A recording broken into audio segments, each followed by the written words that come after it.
माननीय सभासदों, माननीय अध्यक्ष जी,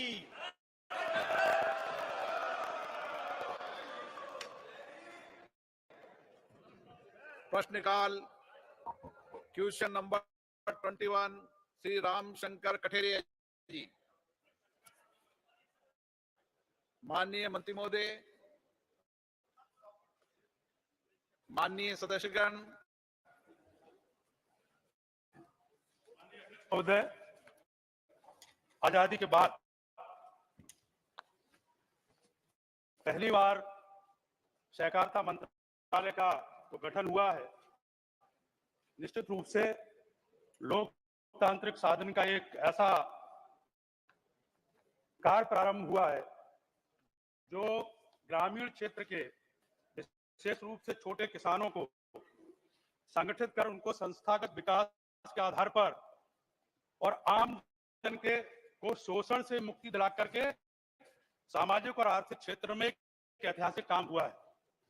माननीय प्रधानमंत्री जी ने भी किसानों की आय को दोगुना बढ़ाने की दिशा में जो संकल्प लिया है और उसी आधार पर कृषि की आर्थिक नीति और प्राकृतिक खेती को बढ़ावा देने की दिशा में भी जो महत्वपूर्ण काम मंत्रालय कर रहा है, मैं माननीय मंत्री जी से ये जानना चाहता हूं कि जो समितियां हैं और बड़ी संख्या में जो समितियां किसानों के हित में और आम जन के हित में जो काम कर रही है, वो समितियों को बैंकों, जो राष्ट्रीय बैंकों हैं उसी की तरह सहकारी बैंकों का सुदृढ़ीकरण और आर्थिक रूप से वो और अधिक लोन किसानों को, छोटे किसानों को दे सके।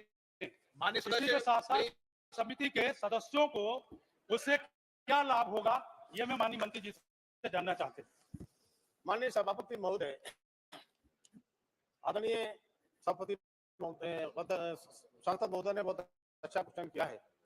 माननीय प्रधानमंत्री मोदी के नेतृत्व में सहकार से समृद्धि का विजन और माननीय सहकारिता मंत्री जी के नेतृत्व में जिस तरह से लगातार 2-2.5 सालों में काम किए हैं, 57 इनिशिएटिव्स लिए हैं, उसमें किसानों की इनकम को बढ़ाने के लिए और खास तौर से किसानों की इनकम के साथ साथ उनके लिए सभी तरह से कैसे सुदृढ़ किया जाए, इसके लिए माननीय सहकारिता मंत्री जी ने एक cooperative multi state organic society का गठन किया है। साथ ही साथ एक मल्टी स्टेट सीड सोसाइटी का भी गठन किया है, जिससे हमारे किसान लघु और सीमांत किसान भी बीज उत्पन्न कर सकें और साथ ही साथ जैविक ऑर्गेनिक खेती को बढ़ावा देने के लिए माननीय मंत्री जी ने इस पर कदम उठाया है। और जहां तक किसानों के ऋण की सवाल है, किसानों के ऋण की सुविधा भी उनको दोगुना करने का काम किया। माननीय सदस्य, माननीय मंत्री जी ने जो जानकारी दी है, इसी के साथ साथ मैं माननीय मंत्री जी से जानना चाहता हूं कि जो राष्ट्रीय सहकारी विश्वविद्यालय की स्थापना के संदर्भ में जो मंत्रालय विचार कर रहा है, तो उसमें मल्टी कोऑपरेटिव एकीकृत सामूहिक खेती का जो मॉडल बनाने का जो लक्ष्य है, उस दिशा में सरकार ने क्या कदम उठाए हैं और इसी के साथ साथ जो 2 लाख का ऋण अभी तक उपलब्ध कराते हैं, उसको क्या आगे बढ़ाने की दिशा में सरकार विचार कर रही है? हमने राष्ट्रीय सहकारी यूनिवर्सिटी बनाने का जो निर्णय लिया है, उस पर लगातार हम काम कर रहे हैं और जहां तक ऋण की सीमा का सवाल है, पिछली बार ही हमने इसको 2 लाख तक बढ़ाने का काम किसानों के लिए किया है। तो मुझे लगता है कि आने वाले समय में आवश्यकता अनुसार जितना भी हमको लगेगा उतना करेंगे। प्राथमिक कृषि और ग्रामीण विकास तो पैकार्ड्स द्वारा नगद जमा और नगद ऋण की राशि पहले केवल 20,000 हुआ करती थी, उसको 2 लाख करने का काम किया। श्री महाबली सिंह जी। अध्यक्ष महोदय, प्राथमिक सहकारी समितियों को पारदर्शी और आर्थिक रूप से जीवंत बनाने के लिए सरकार ने बहुत सारी ऐसी योजनाएं चलाई है, जैसे पंचायत में पैक्स के माध्यम से जन वितरण प्रणाली, एलपीजी गैस, पेट्रोल पंप और पंचायत में गोदाम आदि जैसे कई 15-20 ऐसे बिंदुओं को सरकार ने पहल किया है, जिससे कि मतलब वहाँ ग्रामीण स्तर पर, पंचायत स्तर पर किसान और बेरोजगारों का समस्या का हल हो सके। लेकिन महोदय, मैं बता देना चाहते हैं कि आज ये स्थिति है कि करीब 1 साल मंत्रालय ने यह निर्णय लिया, लेकिन जमीन पर पंचायत में पैक्सों के द्वारा अभी तक काम नगण्य स्थिति में है। उस पर अभी तक महोदय पहल नहीं किया जा रहा है। इसलिए हम माननीय मंत्री जी से जानना चाहते हैं महोदय कि क्या सरकार सहकारी समितियों को और अधिक सशक्त बनाने के लिए वित्तीय सेवाओं का विस्तार करने का कोई कारगर और पारदर्शी योजना बना रही है, जिससे कि देश के सभी पक्षों को वह सुविधा जल्द से जल्द उपजाई जा सके। माननीय मंत्री जी। माननीय सांसद महोदय को आपके माध्यम से मैं बताना चाहता हूं, माननीय सहकारिता मंत्री जी के नेतृत्व में जिस तरह से हमारे पैक्स 98,000 थे, उनमें से हमने 63,000 पैक्स को कंप्राइजेशन करने का काम किया है, चल रहा है।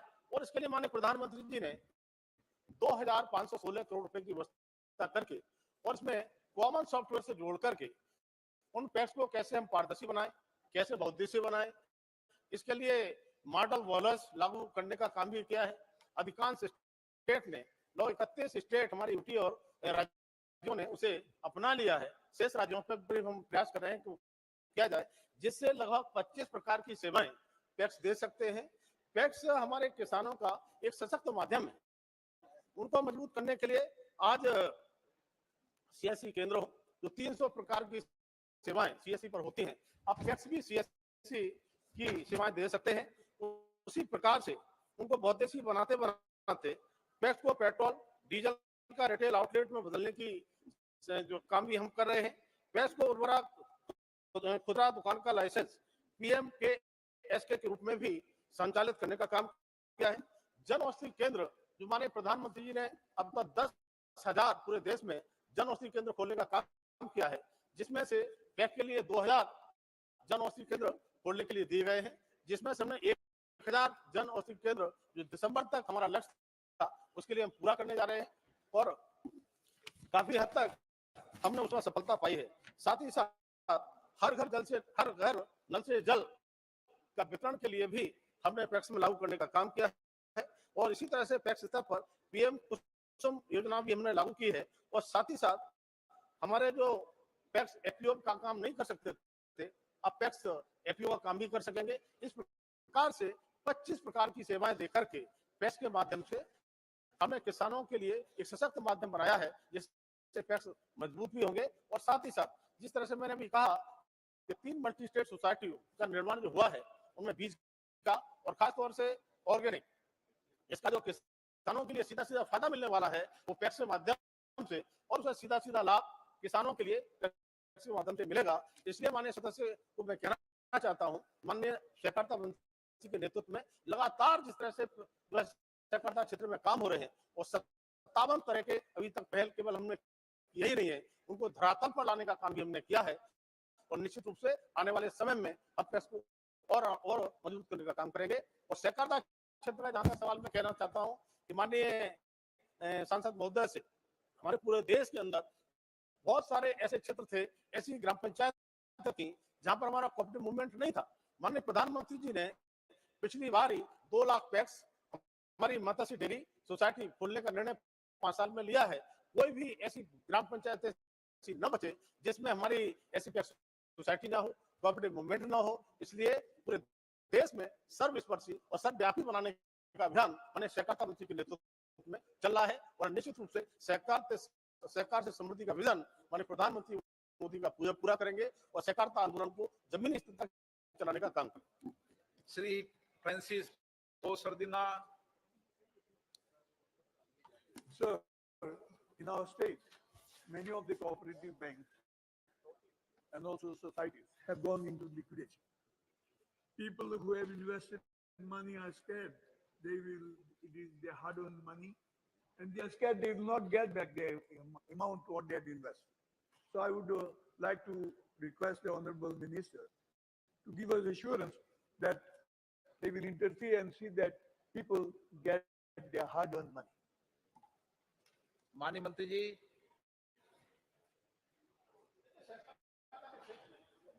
सहकारिता के क्षेत्र में जो मल्टी स्टेट सोसाइटियां थी उनकी शिकायतें जग जाहिर हैं। 2013 से लगातार जो करोड़ों हमारे ऐसे इन्वेस्टर थे जो भटक रहे थे, परेशान थे और उन्हें निराशा के भाव में ऐसे डूबे थे, उन्हें लग रहा था पैसा नहीं मिलेगा। लेकिन माननीय सहकारिता मंत्री जी के नेतृत्व में हमने उनको भी वो पैसा लौटाने का पूरी तरह से निर्णय ही नहीं किया है, वो पैसा वापस देना भी शुरू कर दिया है। अगर मैं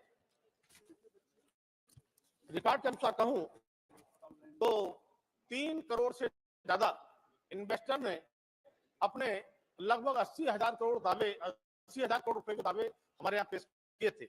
18 जुलाई को पोर्टल के माध्यम से माननीय सहकारिता मंत्री जी ने उससे शुभारंभ किया और 45 दिन में विधिवत उनका रिकॉर्ड सही है, पैसा मिला भी शुरू हो जाता है। और अब तक हम काफी किसानों, काफी इन्वेस्टर्स के लिए हम पैसा वापस कर चुके हैं और ये पैसा वापसी की प्रक्रिया चल रही है और एक एक पैसा वापस करने का लक्ष्य माननीय सहकारिता मंत्री का है। कोई भी इन्वेस्टर नहीं रहेगा जिसको पैसा न मिले। हमने 5,000 करोड़ रुपया सुप्रीम कोर्ट के माध्यम से लेने का काम किया है, वितरण चालू कर दिया है और आवश्यकता पड़ेगी उसको आगे जाएंगे और पारदर्शी तरीके से बिल्कुल बिना किसी भेदभाव के, जिसमें सुप्रीम कोर्ट के रिटायर्ड जज उनकी अध्यक्षता में इस काम को कर। Question number 22 Keshav ji. Sir question number 22। माननीय मंत्री जी। पटल पर। माननीय Honorable Speaker, sir, the Union Ministry of Social Justice and Empowerment had launched a scholarship scheme to help MPhil and PhD scholars from OBC groups in 2014. But there is an increasing delay in stipends and students have alleged that complaints to the ministry have failed to solve the problem. The UGC was initially the nodal agency for NFOBC fellowship, but the National Backward Class Finance and Development Corporations, but ever since the NFCFDC, which operates under the ministry, took over in October last year under a revised procedure, the areas have increased and situation gone worse. It is also shocking to note that nearly 70% of 223 scholars at over 100 universities had faced delay in fund transfers to students for varying periods this year. Sir, in this regard, I would like to further ask the government whether the government intends to rectify the delay in fellowship dispersal and investigate the complaints raised by the students. And also, sir, I would ask Honorable Minister through you, sir, the government will reconsider handing over the charge of the distribution fellowship to the UGC, considering the experience the UGC holds to terms of higher education institutions, sir. माननीय अध्यक्ष महोदय, देश के यशस्वी प्रधानमंत्री माननीय मोदी जी प्रधानमंत्री बनने के बाद हमारी जो ओबीसी का विद्यार्थी है उसको एमपीएल और पीएचडी का पढ़ाई करने के लिए, रिसर्च करने के लिए, उच्च शिक्षा के लिए फर्स्ट टाइम भारत में किसी प्रधानमंत्री ने सिद्धांत लिया है जो एमपीएल और पीएचडी का जो फेलोशिप है उसके लिए 2014-15 में उनका फेलोशिप का व्यवस्था माननीय प्रधानमंत्री जी के नेतृत्व में फर्स्ट टाइम ओबीसी के लिए किया गया है। उन्होंने जो क्वेश्चन किया है जो उसके लिए लेट होता है ऐसा नहीं है। हम लोगों ने यूजीसी का जो स्लॉट है उसके अंदर से 1000 का हमारी स्लॉट है, उसके अलावा भी यूजीसी का 4000 का अलग से स्लॉट है। उसमें हम इस साल भी उन्होंने बतलाया यहाँ पे 57 करोड़ रुपया हम लोगों ने उसके लिए अलॉटमेंट किया है। अभी तक जो आवंटित राशि है 51 करोड़ राशि आवंटित हो गया है। ऐसा कोई लेट नहीं होता। हम लोगों ने वहां से यूजीसी के माध्यम से जो हमारी national backward class finance and development corporation nodal agency है, CNA भी है, 3 दिन के भीतर उस पैसा को उस फंड को रिलीज करने का व्यवस्था हमारे विभाग से है, उसका लेट नहीं होता, समयबद्ध तरीके से हमको उसको संपूर्ण करते हैं। और उसके अलावा उसका जो फेलोशिप 2014-15 में हमारी जो JRF के लिए 31,000 था, उसको हम लोगों ने अभी माननीय प्रधानमंत्री जी ने उसको 37,000 किया है, और जिसको 35,000 का 42,000 किया है, और समयबद्ध तरीके से उसका ऑन टाइम हम करते हैं। जैसे इस साल का आपने बताया 57 करोड़ था, अभी तक हम लोगों ने 51 करोड़ उसको डिस्बर्स हो गए हैं।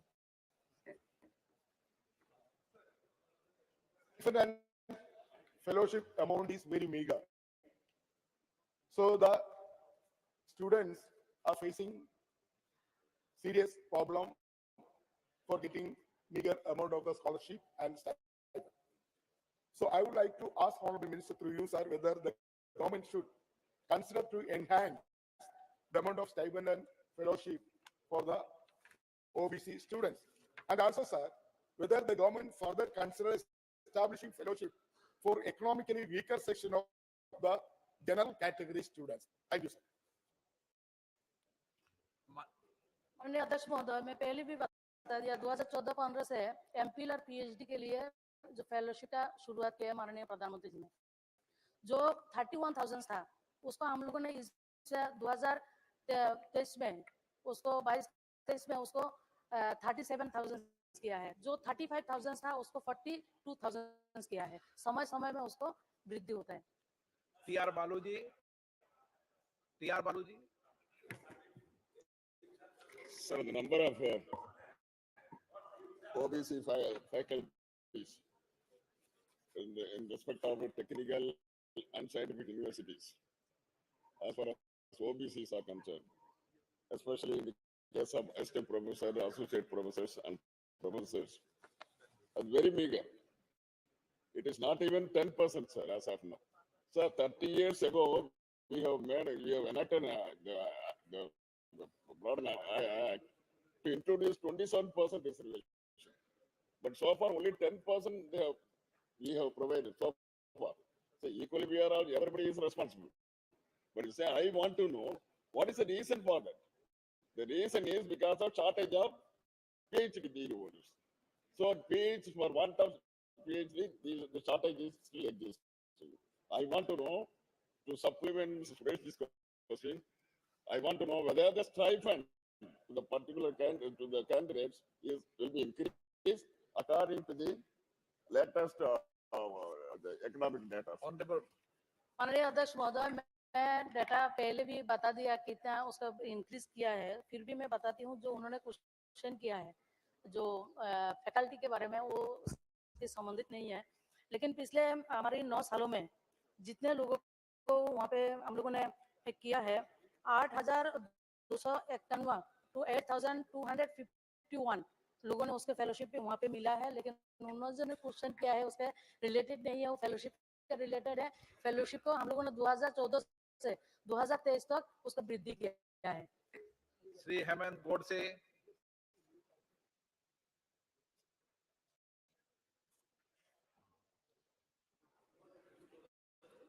सन 2019 में सरकार ने ओबीसी के अलावा 10% रिजर्वेशन इकोनॉमिकली वीकर सेक्शन को देने की निर्मित की।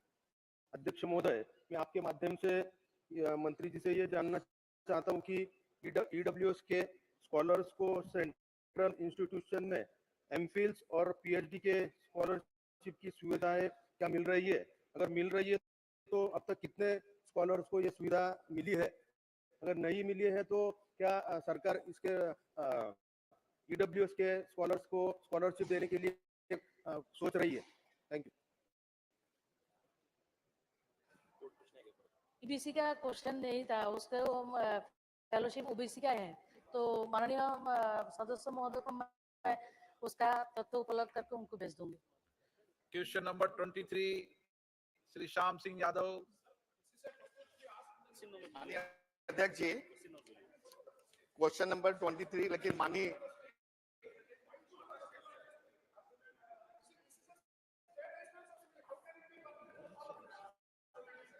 Okay, question number 23। Question number 23 लेकिन माननीय अध्यक्ष जी एक बात कहना चाहूंगा। माननीय अध्यक्ष जी उत्तर सभा पटल पर रखा हुआ है।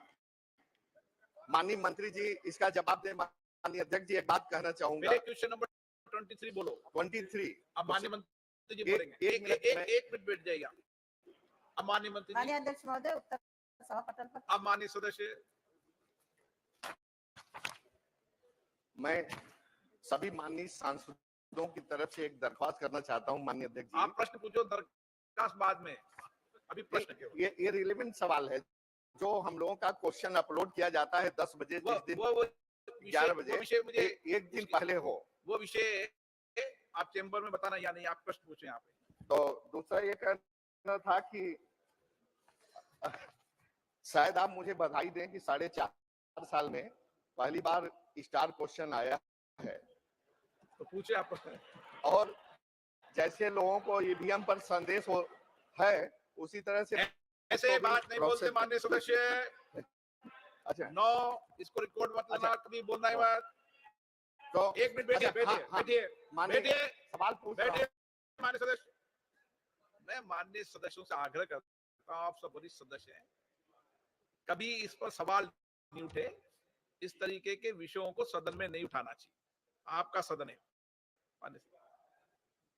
मैं माननीय अध्यक्ष जी से के द्वारा माननीय मंत्री जी से पूछना चाहता हूं कि ये प्रधानमंत्री ग्रामीण सड़क योजना में बड़ी मुश्किल से तो हम लोग एक दूसरे से तारतम्य बैठा करके ये सड़कें स्वीकृत करवाते हैं, लेकिन हमारे जौनपुर के एक मंत्री जी हैं, विधायक लोग हैं, वो जा करके इसका उद्घाटन पहले ही कर देते हैं, जबकि एक शासनादेश है माननीय मंत्री जी जिसमें यह है कि इन सड़कों का उद्घाटन निर्विवाद रूप से माननीय सांसद करेंगे।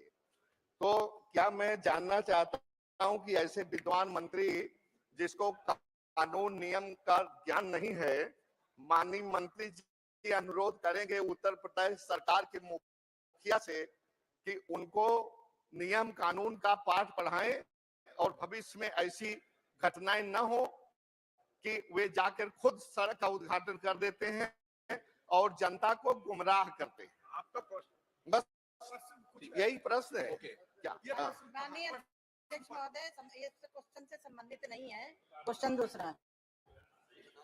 इसके लिए मैं बता दूं, इसके लिए गाइडलाइन जारी है और उस गाइडलाइन की पालना सब करते हैं। ठीक है। Shrimati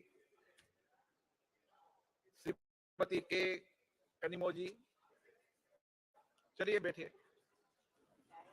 Thank you, sir. Since this question is related to rural unemployment, I just like to ask, given the fact that the average number of days of employment provided per household in the NREGA scheme is less than 50 days, what are the measures that the government is taking to ensure that 100 days of employment are being, because the entire scheme was intended to give minimum 100 days of employment, and we're not even able to reach 50 days. What is the government, doing to ensure that at least 100 days of employment is given and the money, the payment and wages are given to the people in different states who are working in this NREGA scheme are getting their payment on time, because it's been delayed by a few months in most of the states.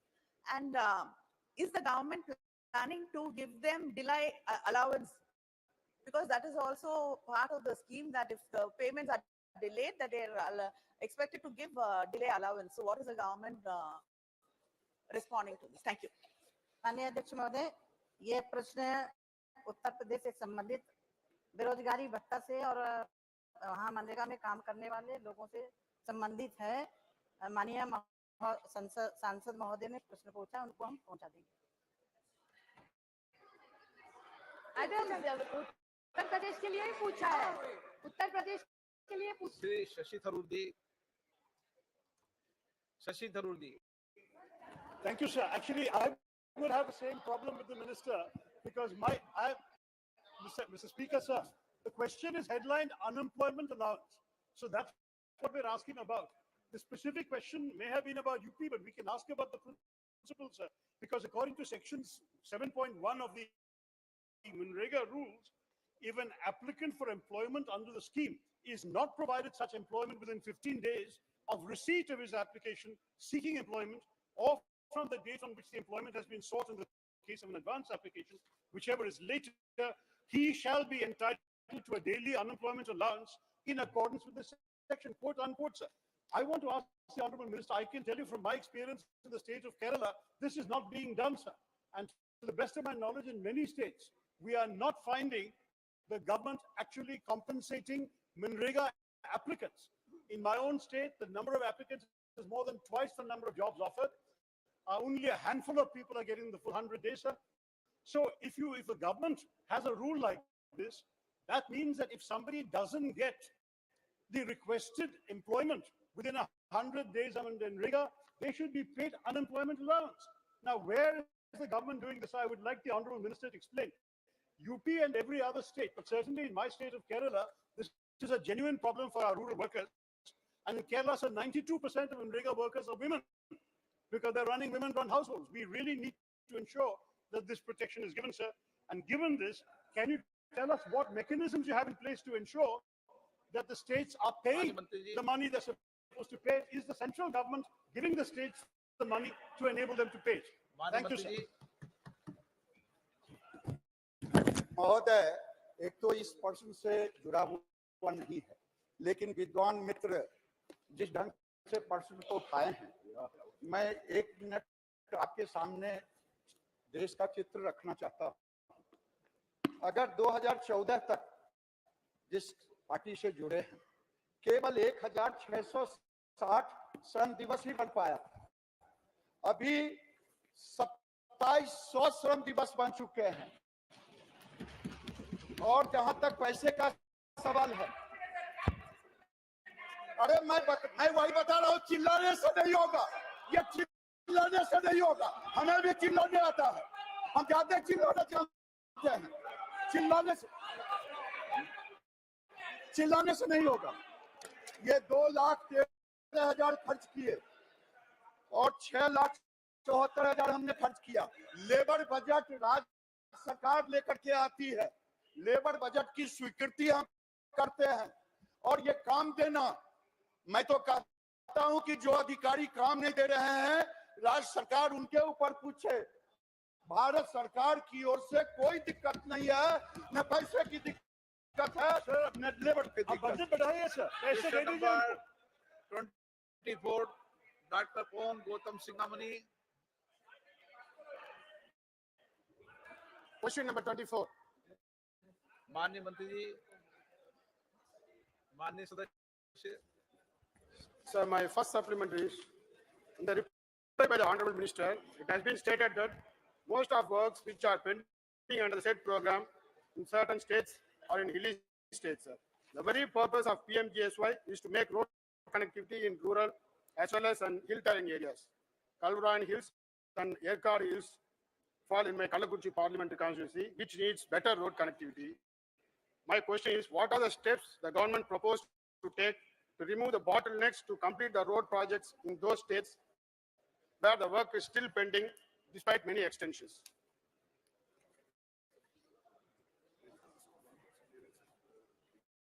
माननीय अध्यक्ष महोदय, मैं आपके माध्यम से माननीय सदस्य को अवगत कराना चाहती हूं। उसके पहले प्रधानमंत्री सड़क योजना लागू करने वाले स्वर्गीय अटल बिहारी वाजपेयी जी को भी मैं बहुत बहुत अभिनंदन करना चाहती हूं। प्रधानमंत्री सड़क योजना एक गांव जो अलग थे उनको जोड़ने के लिए था। ये बात सही है कि जहां पहाड़ी एरिया है वहां सड़क बनाने में कहीं ना कहीं दिक्कत आती है, पानी बरसता है। फिर भी मैदानी क्षेत्रों में सड़कों की बहुत तेज गति से काम हुआ है, 1 और 2, 3, और उसमें भी राज्यों को हमने समय बढ़ाया है। जहां 19 तक था उसके बाद हमने 22 तक किया और 22 के बाद 2 के लिए हमने 24 तक कर दिया है, 3 के लिए 25 तक कर दिया है। ये सड़कों का काम राज्यों को करके पूरा करना है। Honorable member. Specific question. I would like to note that there is a difference in allocating funds for districts in Tamil Nadu and rural areas, sir. So I would like to know from the Honorable Minister whether the government is considering to sanction further road projects and sanction funds equally for all districts in Tamil Nadu.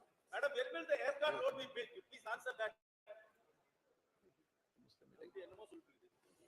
माननीय अध्यक्ष महोदय, सड़क एक सतत प्रक्रिया है जिसकी जब पूरी होती है उसको निधि जारी की जाती है।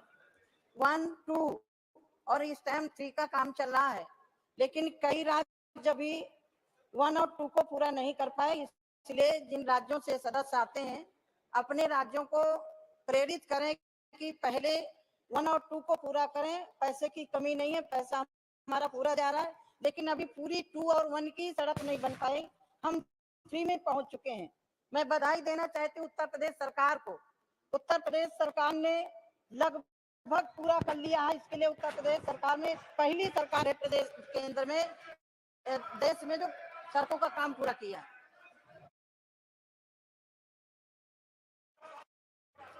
रामकृपाल यादव।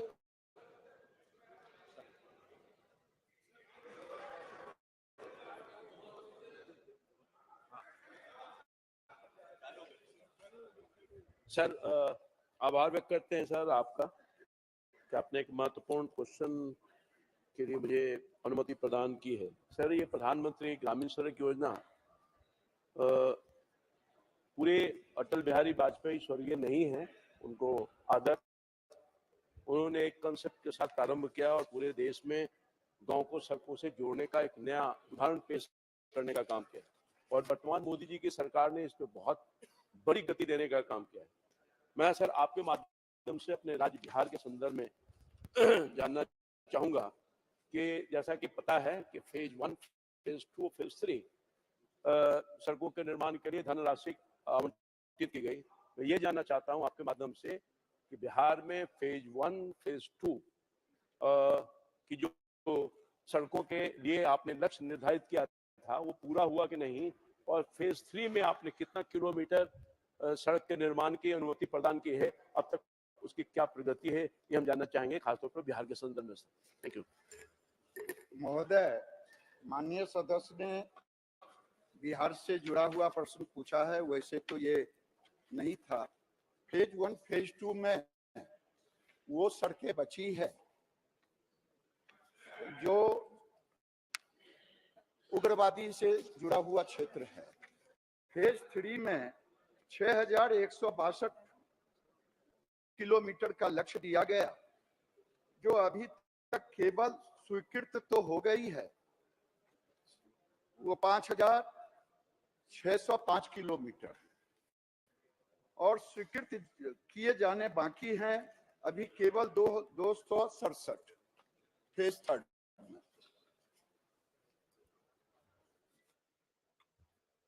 श्री के Muraleedharan. PMGSY road is the direction from the central government. The width will be 8 meters. But in the state of Kerala, most of the roads are only 6 meters. So I request the honorable government that should adopt a state-specific rule for this purpose. Then only we can, especially the state of Kerala, will be get benefit, because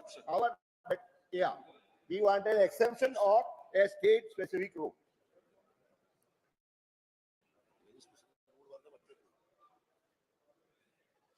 माननीय अध्यक्ष महोदय, केरल से संबंधित प्रश्न पूछा है, उनका उत्तर मैं जरूर लिखित में भेजूंगी, लेकिन जो अभी तक पूर्ण सड़कें हुई हैं उनको 2006 से मार्च 2014 तक 411 किलोमीटर, अप्रैल 2014 से अब तक 8000 ये लंबित सड़कें पूरी की गई हैं।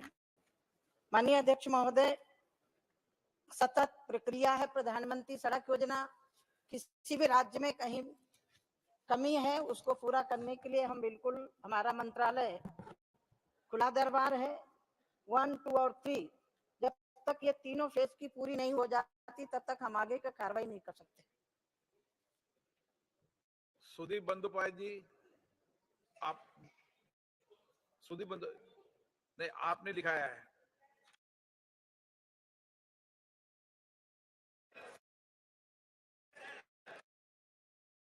सर मेरा 23rd का थे, मैं पूछे। मेरा 24 मैंने दिया। तो मैं थोड़ा सर गिरिराज सिंह जी का देखने से मेरा प्रश्न आ जाते हैं। नमस्कार। तो आपको ये पूछना बार बार बोलते हैं, आपसे हम लोगों ने मिला था, आप लोगों ने भी जवाब दिया था कि मंत्री को भेजो, मंत्री के साथ बात करें। हम लोग आए थे आपको मिलने के लिए, आप नहीं थे। मिनिस्टर ऑफ स्टेट का घर पे गए थे और वहां आधा घंटा इंतजार किया। सर आपका कल विषय आ गया था। सर प्रश्न है ये आ गया था कि 100 डेज वर्कर्स चाहे आवास योजना, ये सब कुछ लिए आप लोग करप्शन ये सब बात उठाते हैं। सर ये बंगाल तो एक बड़ा स्टेट है, 38,000 गांव है। जो गांव में ये अभियोग आया वहां से पेमेंट स्टॉप करिए ना। पूरा स्टेट को क्यों रोक देते हैं रुपया देने से? 2 साल से रुपया नहीं देता, ये बहुत बड़े दुख की बात है। Sir I want to hear from you. Sir Giriraj ji, आपसे सुनना चाहते हैं प्लीज। सवाल से संबंधित प्रश्न नहीं, मैं दे रही जवाब। मैं यद्यपि इस सदन का सवाल नहीं है, लेकिन जिस तरह से मेरे को झूठा आरोप लगाया गया, इन्होंने आधा घंटे का समय मांगा था 5 लोगों का। मैंने कहा 5 लोग आ जाइए। 5 लोग के बाद 10 मिनट के बाद कहते हैं हम 10 लोग आएंगे। हमने कहा 10 लोग आ जाइए। फिर बोले जनता से मिलिए। मैंने कहा आपका जो प्रतिनिधि मंडल आया है जिस को लेकर के, उसके पहले टेबल में बात करिए। सुनिए पहले माननीय अध्यक्ष महोदय, 2.5 घंटा में अपने ऑफिस में बैठी रही जहाँ मुझे आधा घंटा बैठना था। फिर बोले हम पूरे सांसद आएंगे। हमने कहा पूरे सांसद आ जाइए, अकेले नहीं मिलूंगी। महुआ में उतरा, उन्होंने कहा मैं अकेले नहीं, आज आपका डेलीगेट आया, डेलीगेट से मिलूंगी। जिस शिशु को लेकर के उस संबंध में बात करिए। लेकिन अध्यक्ष जी मुझे खेद है, ये मिलने के लिए तैयार नहीं थे, इन्हें प्रोपोगंडा करना था, मेरे ऑफिस में धरना देना था। माननीय अध्यक्ष महोदय, मैं 2.5 घंटा बैठी रही, 2.5 घंटा रात में 6 बजे से लेकर के 8:30 बजे उठी हूँ और मेरे को बोला पीछे गेट से निकल गई। अध्यक्ष महोदय, मैं 4 नंबर गेट से जाती हूँ, 4 नंबर से ही आती हूँ और 4 नंबर से गई हूँ। इन्हें मांगना नहीं था, इन्हें पश्चिम बंगाल की जनता की चिंता नहीं है, इन्हें सिर्फ राजनीतिक रोटियां सेकनी है। इन्होंने राजनीतिक रोटियां सेकने के लिए किसी भवन में आकर के धरना दिया। मैं 2.5 घंटा बैठी रही। मैं इनसे चाहूंगी इस तरह का झूठा बयान नहीं करी। मुझे झूठा बोला, मुझे महुआ मित्रा ने कहा कि साध्वी निरंजन ज्योति जैसा पापी हो तो पाप की जरूरत नहीं है। माननीय अध्यक्ष महोदय, मैं संत हूँ और उसका परिणाम इनको मिल गया। श्री तापिर गांव जी,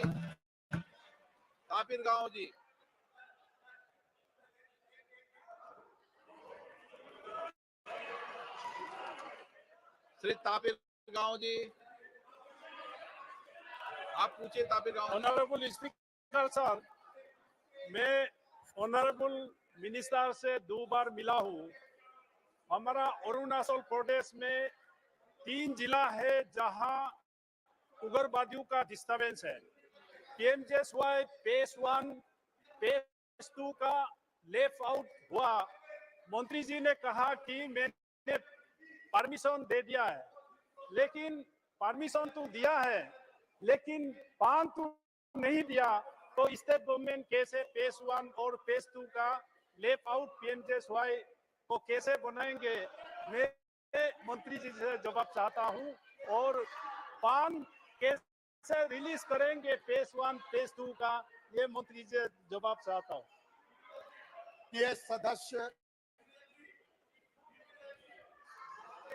आप इनका माननीय मंत्री जी का जवाब दो। माननीय अध्यक्ष महोदय, माननीय सदस्य ने मेरे पास आए और मैंने इनके कहने पर समय अवधि दिया हूं, बढ़ाया हूं। राज्य सरकार से अनुरोध कर रहा हूं कि वो पूरा कर दे। क्वेश्चन नंबर 25, अब ये मनोज राजौरिया जी।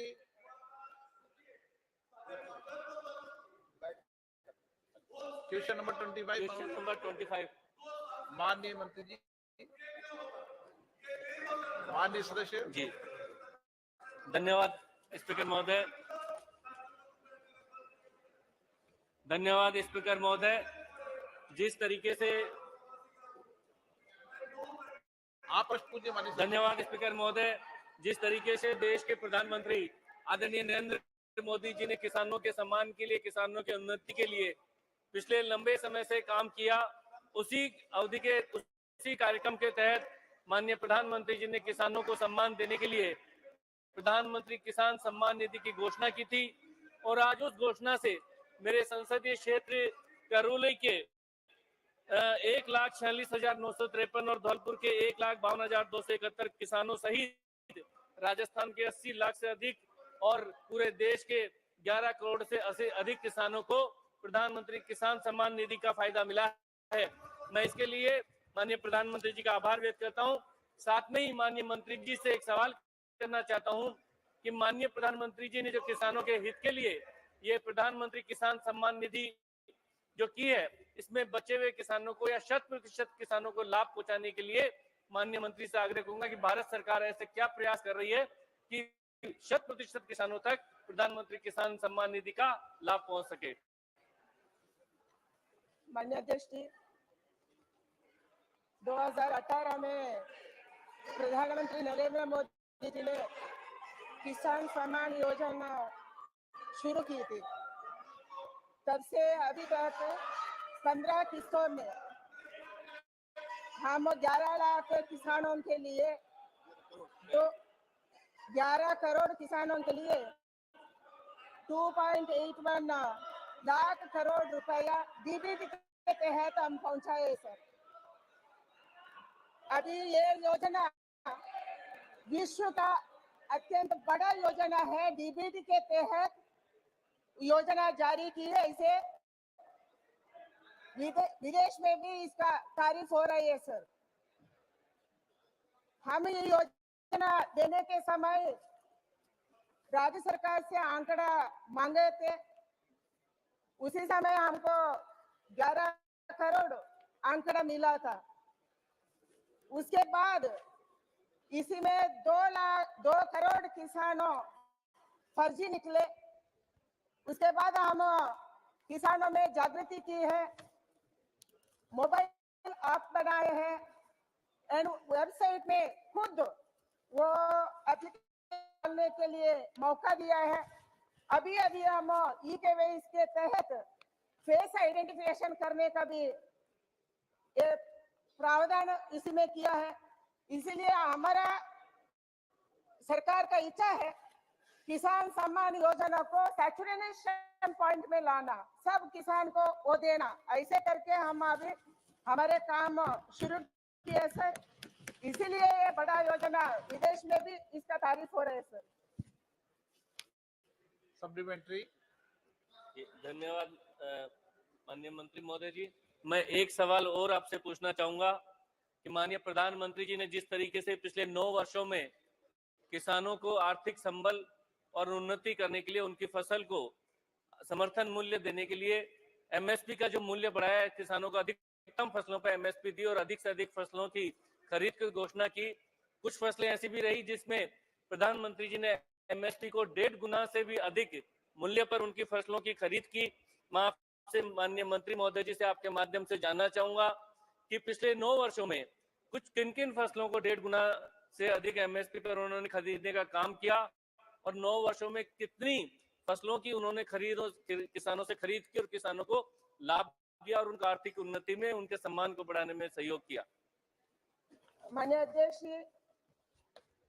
किसानों को उनके उत्पाद में लाभकारी मूल्य सुनिश्चित करने के लिए कृषि लागत और मूल्य आयोग की सिफारिश के आधार पर 22 मैंडेटेड कृषि फसलों के लिए एमएसपी दे रही है सर। हमारे सरकार 2018-19 में बजट में हम बताए थे उत्पादन के लागत का 1.5 गुना स्तर पर हम ये घोषणा किया है। उसके आधार पर हम एमएसपी देना है, ऐसा हम बताए थे। उसका आधार पर 2018-19 में मैंडेटेड खरीफ, रबी और अन्य बागवानी फसलों के लिए MSP all India weighted average cost production का लागत पर कम से कम 50% 50% मुनाफे के साथ निर्धारित की जाती है सर। वर्ष 2014-15 में ये काजों का खरीदे में 759.44 लाख मीट्रिक टन था। अभी ये बढ़कर सर ये साल लास्ट ईयर में 2022-2023 में 1062.69 लाख मीट्रिक टन खरीदी हुई है सर, जिसमें 1.6 करोड़ से ज्यादा किसानों को लाभ हुई है। And expenditure incurred on procurement of food grains increased 1.06 lakh crores in 2020-23. It was 1.06 crore in 2014 में था। अभी वो बढ़कर 2.2 लाख करोड़ तक पहुंच गए सर। हर साल ये बढ़ रही है एंड एमएसपी के तहत हम अभी ज्यादा खरीद हो रही है। दलहन तिलहन में हम इसका सीलिंग को निकाल दिया है। 100% हम दलहन को अभी देश में खरीद रहे हैं, इसीलिए हर साल वो खरीद ज्यादा हो रही है एंड उसका मूल्य भी ज्यादा हो रही है। श्रीमती रंजीता कोली। धन्यवाद अध्यक्ष महोदय। मैं सदन के माध्यम से माननीय मंत्री साहब से जानना चाहूंगी कि सरकार ने चेहरे को ऑथेंटिकेशन की सुविधा द्वारा ई-केवाईसी शुरू की है। क्या किसानों ने इसका उपयोग किया है? यदि किया है तो क्या स्थिति है? हम स्टेट पर निर्भर थे, स्टेट में किसानों का आकर देना था, वो फिजिकली वेरिफिकेशन करना था, इसी में फर्जी हुआ। उसके बाद हम 13th इंस्टॉलमेंट के बाद हम किया सर आधार लिंक्ड किसान सम्मान योजना देने को हम तय किया है। उसके बाद 15th इंस्टॉलमेंट में अभी हम दिया हुआ इंस्टॉलमेंट में ई-केवाईसी किया है। ई-केवाईसी के तहत वो तो हम फेस आइडेंटिफिकेशन करने का घोषित किया है। इसी में ज्यादा से ज्यादा किसान अभी जुड़े हैं एंड 100% ऑथेंटिकेशन के साथ वो हो रही है sir. And it is example of good governance, it's example of transparency and also it is example of digital governance in India sir. इसीलिए ई-केवाईसी में अच्छा हो रही है एंड सब किसान इसके साथ जुड़ रही है। ये बहुत इजी है। हमारा मोबाइल ऐप में गूगल डाउनलोड करना एंड डाउनलोड करके हम उसको वो तो प्ले स्टोर में गए तो कोई भी किसान हमारा खेती में रुक के खेती में खड़े होके वो कर सकते हैं। ऐसा एक ई-केवाईसी हमारा सरकार बनाया है। अधीर रंजन चौधरी जी। सर, हम सब जानते हैं कि ये सरकार ने 3 कृषि कानून लाने की उपरांत सारे देश के किसानों ने इकट्ठा होकर ये किसान विरोधी 3 कानूनों के खिलाफ जो बगावत छेड़ी थी। आपका प्रश्न क्या है सर? उसी के चलते हमारे प्रधानमंत्री जी ये भी कहते कि उनकी तपस्या में कोई गलती हुई थी, तो शायद तपस्या भी ठीक हो गए हैं। लेकिन उस समय किसानों ने ये मांग किया था कि एमएसपी को, मिनिमम सपोर्ट प्राइस को लीगल राइट की दर्जा दिया जाए। मैं सरकार से ये पूछना चाहते हैं कि एमएसपी की लीगल राइट देने में ये सरकार कोई फैसला लिया है? क्योंकि तोमर साहब आप जानते हैं कि आज हिंदुस्तान में रोजाना 35 किसान गरीबी के चलते खुदकुशी भी कर रहे हैं। ऐसा कोई रिकॉर्ड नहीं है। इस हालत में एमएसपी के लीगल राइट की, एमएसपी और लीगल राइट इस मुद्दे पे आप जवाब दीजिए। लोगों को भोजन मिल रहा।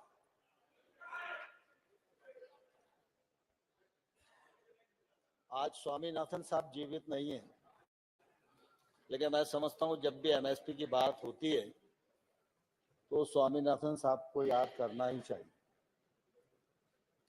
वाजपेयी जी की सरकार थी, उस समय कृषि सुधारों की दृष्टि से स्वामीनाथन साहब की अध्यक्षता में एक आयोग बनाया गया था और उस समय वाजपेयी जी की सरकार के टाइम पर वो रिपोर्ट नहीं आ पाई थी। 2004 में सरकार बदल गई, 2007 में माननीय मनमोहन सिंह साहब प्रधानमंत्री थे और उस समय ये रिकमेंडेशन उनके समक्ष प्रस्तुत की गई।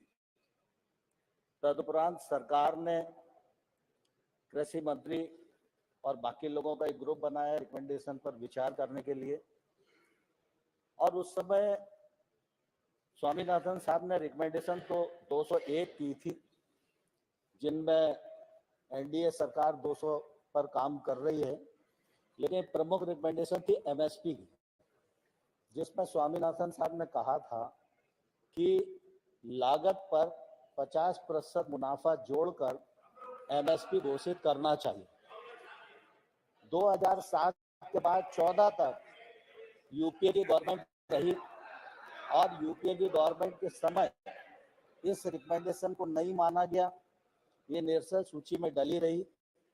मुझे कहते हुए प्रसन्नता है प्रधानमंत्री नरेंद्र मोदी जी बने और उसके बाद इस रिकमेंडेशन पर काम हुआ और आज एमएसपी 50% मुनाफा जोड़कर लागत पर घोषित की जाती है। और जैसा मंत्री जी ने बताया कि अभी तक लगातार प्रोग्रेस है। उस समय 1 लाख करोड़ रुपया खरीद पर खर्च होता था, आज 2,28,000 करोड़ रुपया खरीद पर खर्च होता है। और साथ ही साथ मैं यह भी बताना चाहता हूं कि जो किसान आंदोलन की बात की, उस समय जो समिति बनाई गई थी, वो समिति में 3-4 विषय थे, जिसमें प्राकृतिक खेती भी थी, बाकी सुधार भी थे और एमएसपी को और ठीक प्रकार से किसानों तक कैसे पहुंचाया जाए, इसके मैकेनिज्म पर विचार विमर्श करने की बात थी। उस कमेटी की बैठक लगभग 30-35 बैठकें हुई हैं, अभी रिकमेंडेशन नहीं आई है, ये मैं आपको बताना चाहता हूँ। क्वेश्चन नंबर 26 संजय काका पाटिल। माननीय मंत्री जी,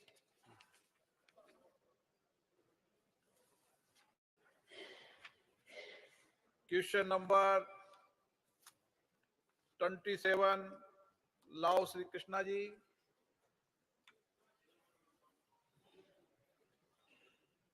माननीय मंत्री जी, उत्तर सभा पटल पर रख दिया गया।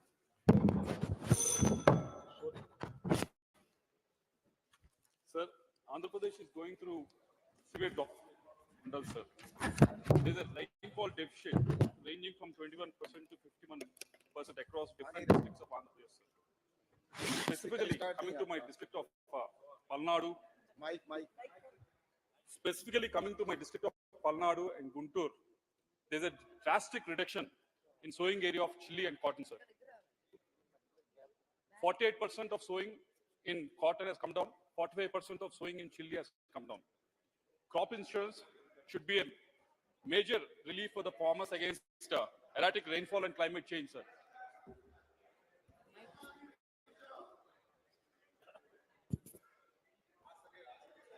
Can I ask again?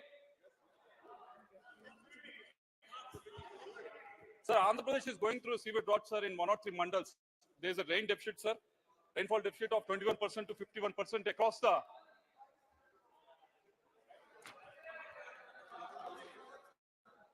Sir, again, Andhra Pradesh is not being heard, sir. लगा लो, हेडफोन लगा लो। ओके, बोले, एक दोबारा बोल ले। Sir, the question is that the chili farms. Can you hear? Can I ask again, sir? Yes, Andhra Pradesh is going through a severe drought in 103 mandals, sir. There's a rainfall deficit of almost 21% to 55% across different districts of Andhra Pradesh. Specifically, coming to my district of Guntur and Palnadu, there's a drastic reduction in sowing area of cotton and chili, sir. It has gone down by 48% in cotton and 45% in chili, sir. Crop insurance should come as a major relief for farmers against erratic rainfall and climate change, sir. So the question to the minister is, chili crop, which comes under the yield based, whereas it is sowed under the irrigated base, but it is classified as yield based under the insurance, sir. So the question for you is whether government is looking that chili crop can be moved from yield based to the irrigated weather based? माननीय अध्यक्ष महोदय जी, प्रधानमंत्री फसल बीमा योजना बहुत ही महत्वपूर्ण योजना है। देश भर में किसानों को एक कवच प्रदान करता है कि किसान के अगर किसी प्रकार का नुकसान होता है तो फसल बीमा के माध्यम से वो उसको कवर होता है। और जैसा कि आंध्र प्रदेश के विषय पर आपने पूछा है कि उनको मिर्ची और उसमें वेदर बेस्ड आधार पे करने के लिए, तो मुझे आपसे इसमें ये कहना है कि जिस तरह से यहाँ पर अभी जिस तरह से किया जा रहा है, तो इसमें राज्य सरकार पूर्ण रूप से फसल बीमा के लिए कौन सी पैटर्न को अपनाना है, जो हमने उनको मॉड्यूल दे रखे हैं, उस मॉड्यूल के आधार पर वो करते हैं। और उसमें राज्य सरकार को पूरा अधिकार है कि कौन से नोटिफिकेशन के अंदर उसको किस तरह से करना है, तो वो राज्य सरकार वहां से जिस प्रकार से भी करना चाहे, वो अगर उस मॉड्यूल को अपनाना चाहते हैं जिसमें वो चाहे उसमें वेदर बेस्ड है, तो अगर वेदर बेस्ड पे जाना चाहता है राज्य सरकार उसको निर्धारित कर सकती है, क्योंकि राज्य सरकार इसके अंदर दोनों मॉड्यूल को राज्य सरकार को दे रखा है।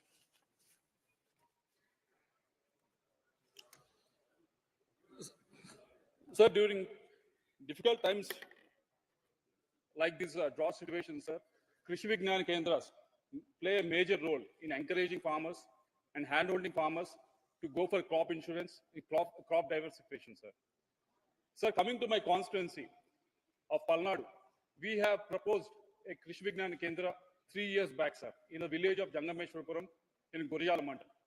So 3 years back when we asked, they said, because it's a Corona time, we have not been deciding on the Krishi Vignan Kendra, sir. But it's been 3 years, we've been following it up in various offices, sir. But still there is no response to it, sir. So I request the minister to whether there is a policy by the union government to not sanction any KV case, or if they are going to sanction any KV case, or if they're going to do it before the 2024 elections.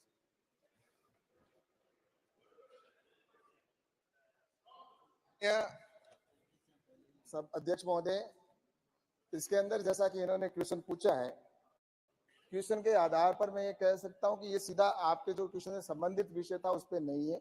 आगे आपको इसका जवाब दे दिया जाएगा। श्रीमती असनैन मसूदी जी। बहुत शुक्रिया। जैसा कि आप जानते हैं कि सेब उत्पादन जो है वो जम्मू कश्मीर के लिए एक रीढ़ की हड्डी की मईशत के लिए रीढ़ की हैसियत रखती है। तो मेरा ये सवाल होगा कि क्या सरकार जम्मू कश्मीर में सेब की पैदावार कोई 30 मिलियन टन के करीब होती है, क्या उसको PMBY में के दायरे में लाना चाहती है, ताकि कंसेशन रेट्स पर जो प्रीमियम रेट्स हो उस पर ये भी इस जो सेब का जो सन्नत है, तो फ्रूट जो इंडस्ट्री है उसको भी उसके दायरे में लाया जाए। और दूसरी बात है कि ये उम्मीद है कि सरकार पहले अवेयर होगी कि हेल स्कार्म की वजह से या कहीं कहीं आफाती जो भी समावत आफी होती है उस वजह से ये असल में और ट्रांसपोर्टेशन की वजह से बड़ी मुश्किल का सामना है। तो ये एक बड़ा एक होगा, एक अच्छा एक इंसेंटिव होगा वहाँ के फार्मर्स के लिए और एप्पल ग्रोवर्स के लिए, अगर सेब को इसके दायरे में लाया जाए और कंसेशनल जो प्रीमियम रेट्स है उन वो अप्लाई हो। माननीय अध्यक्ष महोदय, निश्चित रूप से प्रधानमंत्री नरेंद्र मोदी जी की सरकार किसानों के साथ खड़ी रही है और खड़ी रहती है हमेशा। और जम्मू कश्मीर के अंदर जब सेब का अगर भाव कोरोना के समय में कम हुआ था, तो उस समय भारत सरकार ने उसकी खरीद की थी, आपको ये अच्छी तरह से ध्यान में है। और निश्चित रूप से मैं ये कह सकता हूँ कि जम्मू कश्मीर के अंदर भी इसको कवर करने के लिए निर्णय निश्चित रूप से राज्य सरकार लेती है। इसमें राज्य सरकार का पूर्ण अधिकार है राज्य सरकार के अंदर। और मैं यही कह सकता हूं कि भारत सरकार की ओर से इस प्रकार कोई अगर विषय आएगा तो निश्चित रूप से गंभीरता से विचार। प्रश्नकाल समाप्त। कल माननीय सदस्यगण, मुझे कुछ माननीय सदस्यों द्वारा कुछ विषयों पर स्थगन प्रस्ताव की सूचना प्राप्त हुई है। मैंने स्थगन प्रस्ताव की किसी सूचना के लिए अनुमति प्रदान नहीं की गई है। सभा पटल पर रखे जाने वाले पत्र item number 2 Shri Krishanpal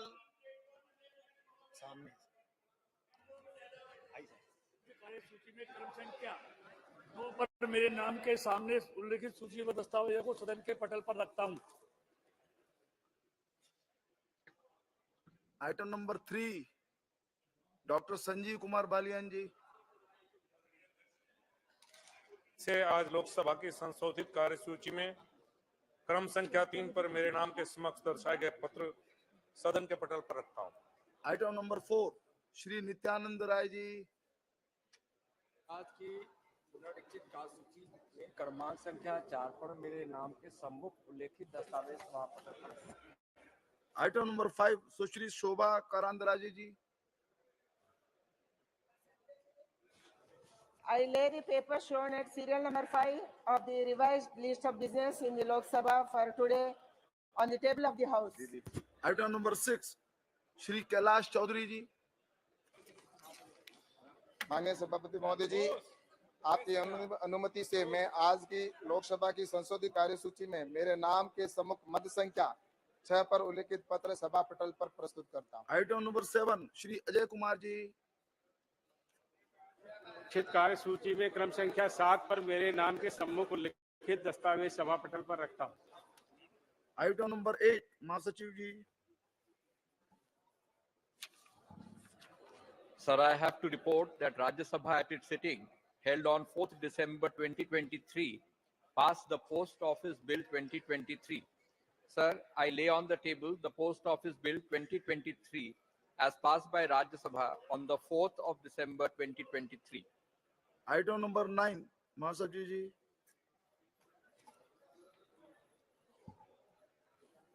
Sir, I lay on the table a copy duly authenticated by the Secretary General Rajya Sabha of the Constitution 128th Amendment Bill 2023 passed by the Houses of Parliament and assented to by the President as the Constitution 106th Amendment Act 2023 since the report was last made to the House on the 19th of September 2023. Item number 10, Shri Nishit प्रमाणिक जी। महोदय, आपकी अनुमति से मैं vibrant village programme के बारे में श्री सुशील कुमार सिंह संसद सदस्यों द्वारा पूछे गए अतारांकित प्रश्न संख्या 3112 के 8 अगस्त 2023 को दिए गए उत्तर में शुद्धिकरण में हुए विलंब के कारण बताने वाला वक्तव्य अंग्रेजी संस्करण सभा पटल पर प्रस्तुत करता हूं। शून्यकाल, Shri M.K. Raghavan ji.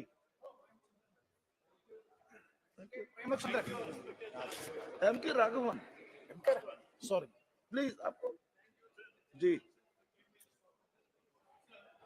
We wish to draw a grave disparity shown to Kerala. Today only Kerala and other states are not allotted the AIIMS-like institute. The government of Kerala had in advance identified Kinalur in my constituency Kozhikode, sufficient land for establishing this prestigious medical institute. I have also repeatedly followed this for the last very many years.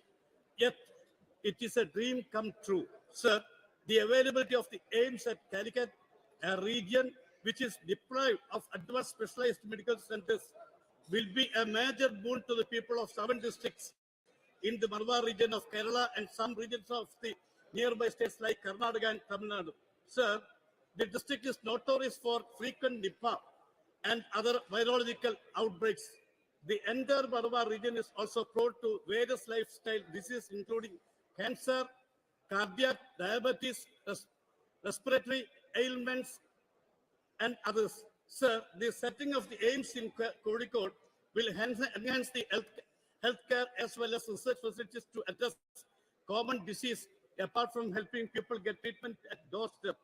Sir, I strongly request both the Health Minister and Finance Minister to include the setting up of the proposed AIIMS for Kerala at Kozhikode in the next budget proposal positively. Thank you, sir. Shri Pradyut Bordoloi ji.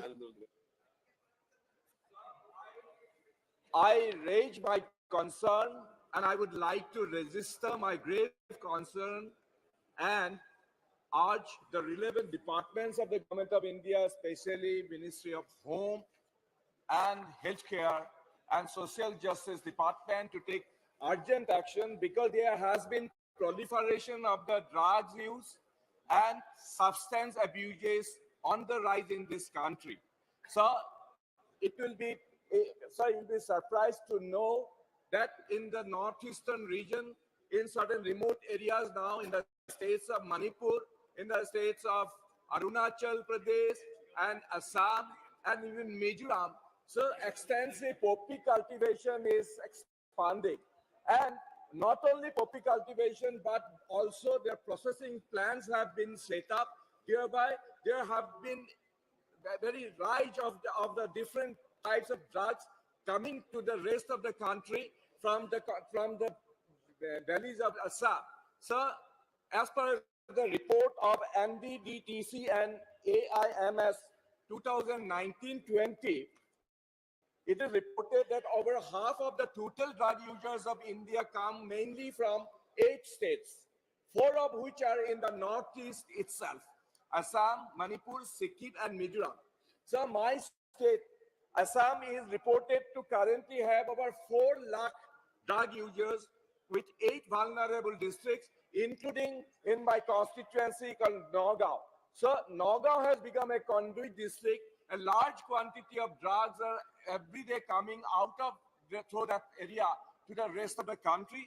So my request to the government of India to take urgent action to stop these menace, and also, sir, the ministry should put up rehabilitation center, counseling, and add a new dimension so that the drug abusers can be put at bay and counseling can be done and rehabilitation of the drug users can be taken up, sir. Thank you. Thank you. Shri N.K. Premchandran ji. Thank you very much, Mr. Chairman, sir. In my parliamentary experience, I got the ballot as #1, but I couldn't make it because of my learned friends. So thank you very much for providing me this opportunity. The matter is pertaining to my constituency, the Greenfield National Highway 744, starting from my constituency, Kadampa to Onam, Paripalli to Edaman, Sengot, Edaman, Aringav, Tenmala, and Sengotan to Tirumangalam. That is National Highway 744. Greenfield Highway has been declared by the Government of India, minutes NHAI, but it is quite unfortunate that land acquisition has already been done.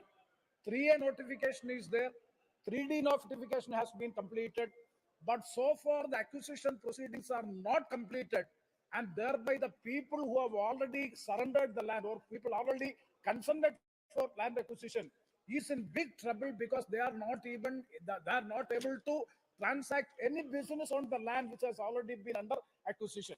What is the problem now is that state government has, once the state government has agreed that they will pay 25% of the total cost of land acquisition will be borne by the state government. That was the assurance given by the state government, but unfortunately, the state government has withdrawn from the promise. So, the state government has withdrawn.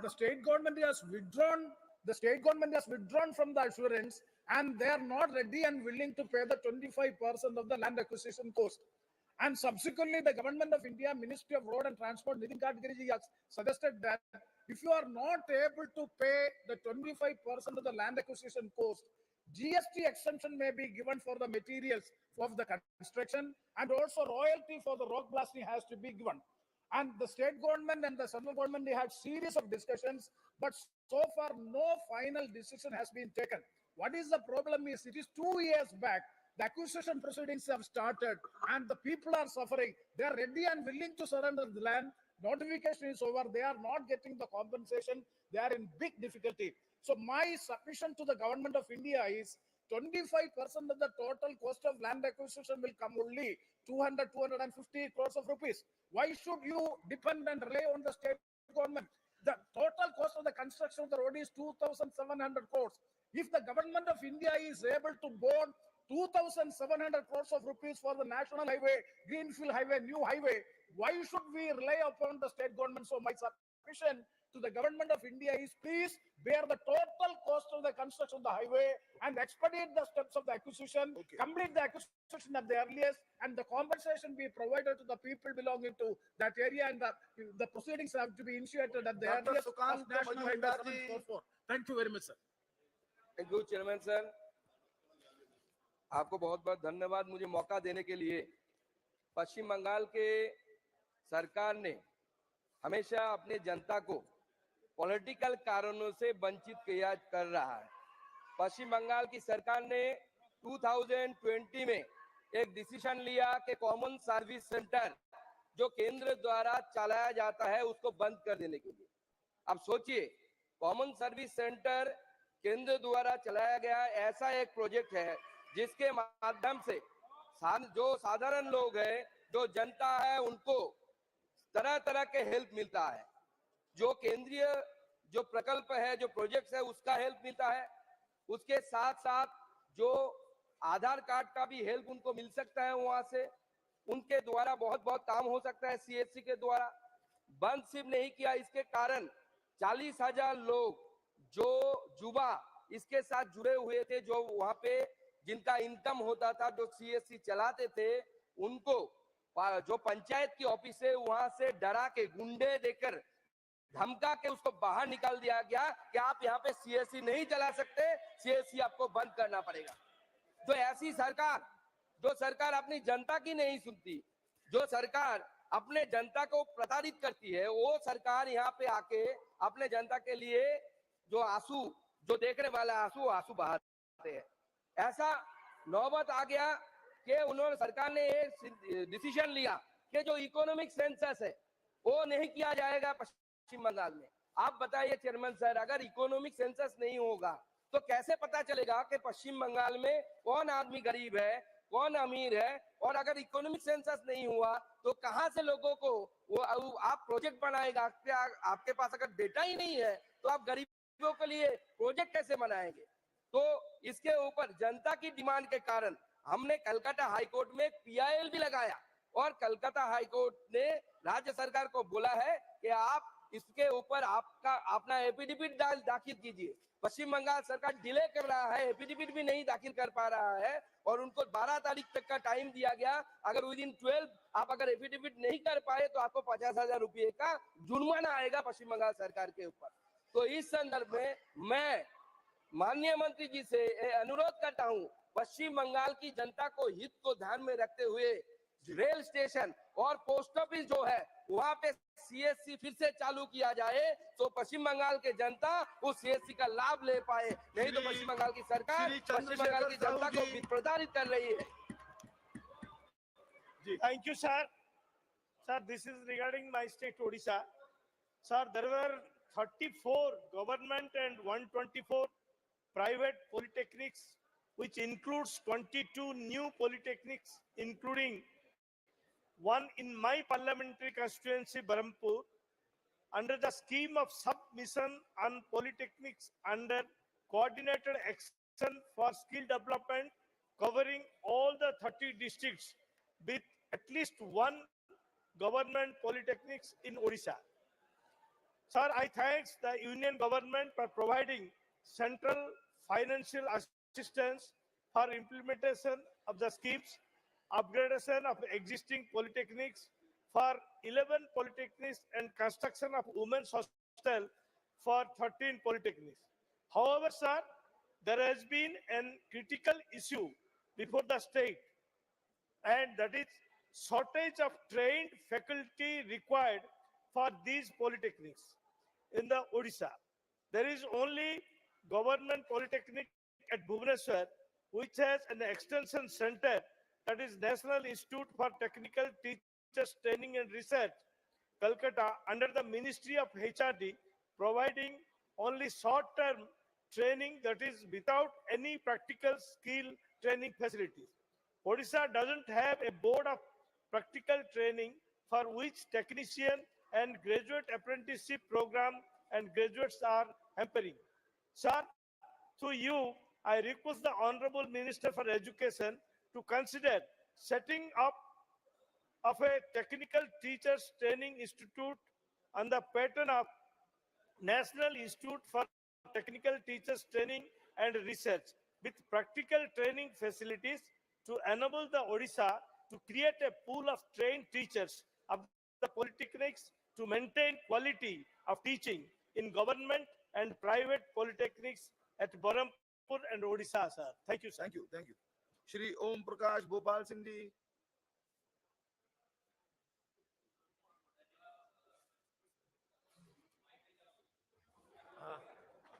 धन्यवाद सभापती महोदय. मी महाराष्ट्रातील अतिशय ज्वलंत विषयाकडे केंद्र सरकारचं लक्ष वेधू इच्छितोय. अध्यक्ष महोदय, मराठा समाज आणि धनगर समाज हा आरक्षणासाठी महाराष्ट्रामध्ये रस्त्यावर उतरलाय. मराठा समाजाला आरक्षण मिळावं म्हणून जवळपास 100 पेक्षा अधिक युवकांनी स्वतःच्या प्राणाची आहुती हे आरक्षण मिळावं म्हणून त्या ठिकाणी दिलेली आहे. अध्यक्ष महोदय, 15/11/2018 ला गायकवाड आयोगाच्या शिफारशीनुसार मराठा समाजाला 13% नोकरी आणि शिक्षणामध्ये त्या ठिकाणी आरक्षण दिलं गेलं. हे आरक्षण दिल्याच्या नंतर या आरक्षणाच्या विरोधात उच्च न्यायालयात याचिका दाखल केली की उच्च न्यायालयाने ती याचिका फेटाळली. त्याच्यानंतर सर्वोच्च न्यायालयात हे आरक्षण रद्द करण्याच्या दृष्टीने याचिका दाखल झाली. ही याचिका दाखल झाल्याच्या नंतर 20/9/2020 रोजी याच सार्वभौम सभागृहात मी केंद्र सरकारकडे मागणी केली होती की तामिळनाडूमध्ये 50%ची आरक्षणाची मर्यादा ओलांडली गेल्याच्या नंतर सुद्धा तिथलं आरक्षण टिकलं होतं. तर केंद्र सरकारनं त्याच पद्धतीनं हस्तक्षेप करून ह्या सुद्धा सर्वोच्च न्यायालयातल्या याचिकेमध्ये हस्तक्षेप करावा आणि हे आरक्षण टिकण्याच्या दृष्टीनं प्रयत्न करावा. पण दुर्दैवानं त्या ठिकाणी तिथं लक्ष दिलं गेलं नाही त्या मागणीकडे आणि 9 नोव्हेंबर 2020 रोजी या मराठा समाजाच्या आरक्षणाला दुर्दैवानं सुप्रीम कोर्टामध्ये स्थगिती मिळाली. अध्यक्ष महोदय, याच्यानंतर 18/3/2021 आणि 14/12/2022 या 2 वेळेसही हे आरक्षण सुप्रीम कोर्टामध्ये न टिकण्यामागचं प्रमुख कारण होतं की आरक्षणाची मर्यादा 50% पेक्षा जास्त ओलांडल्या गेल्यामुळं हे आरक्षण सुप्रीम कोर्टानं रद्दबातल ठरवलं होतं. मी या दोन्ही वेळेस मागणी केली होती की केंद्र सरकारनं आरक्षणाची मर्यादा 50% पेक्षा वाढवण्याच्या दृष्टीनं तशा पद्धतीनं संविधानिक दुरुस्ती आणून ती आरक्षणाची मर्यादा 50% पेक्षा जास्त वाढवावी. त्याचबरोबर नोव्हेंबर 2023 रोजी सुद्धा खासगी विधेयकाच्या माध्यमातून सुद्धा प्रायव्हेट मेंबर बिलच्या माध्यमातून सुद्धा ही आरक्षणाची मर्यादा संविधानिक दुरुस्ती करून वाढवावी अशा प्रकारची मागणी मी लोकसभेकडे केलेली आहे. अध्यक्ष महोदय, एवढंच नाही, शिवसेना उद्धव बाळासाहेब ठाकरे या पक्षाच्या शिष्टमंडळानं महामहिम राष्ट्रपती महोदयांची सुद्धा भेट घेऊन मराठा आणि धनगर समाजाचं आरक्षण मिळण्याच्या बाबतीत केंद्र सरकारनं लक्ष घालावं, आरक्षणाची मर्यादा वाढवावी यासाठी भेट घेतली. त्यांना सुद्धा एक तशा प्रकारचं निवेदन त्या ठिकाणी दिलं गेलंय. अध्यक्ष महोदय, महाराष्ट्रामध्ये कायदा आणि सुव्यवस्थेचा प्रश्न त्या ठिकाणी निर्माण होतोय. 24 डिसेंबर पर्यंत सरकारनं पहिल्यांदा एक मुदत दिली, राज्य सरकारनं दुसऱ्यांदा एक मुदत दिली. पण दुर्दैवानं जो शब्द दिला तो राज्य सरकारकडून पाळला गेलेला नाही. त्यामुळं याच्या बाबतीत मराठा समाजामध्ये, धनगर समाजामध्ये प्रचंड प्रमाणात त्या ठिकाणी असंतोष आहे. आपल्या माध्यमातून केंद्र सरकारकडे माझी विनंती आहे की आता लोकसभेचं अधिवेशन चालू आहे, तर केंद्र सरकारनं तातडीनं संविधानिक दुरुस्तीचं विधेयक आणून आरक्षणाची मर्यादा 50% पेक्षा जास्त करून मराठा समाजातील युवकांना त्या ठिकाणी न्याय द्यायचं काम करावं, ही मागणी मी आपल्या माध्यमातून केंद्र सरकारकडे करतो. श्री TR परिवेंद्र महोदय, मैं एसोसिएट कर रहा हूँ. Okay okay, send the slip. Shri TR Paarivendhar, yes please.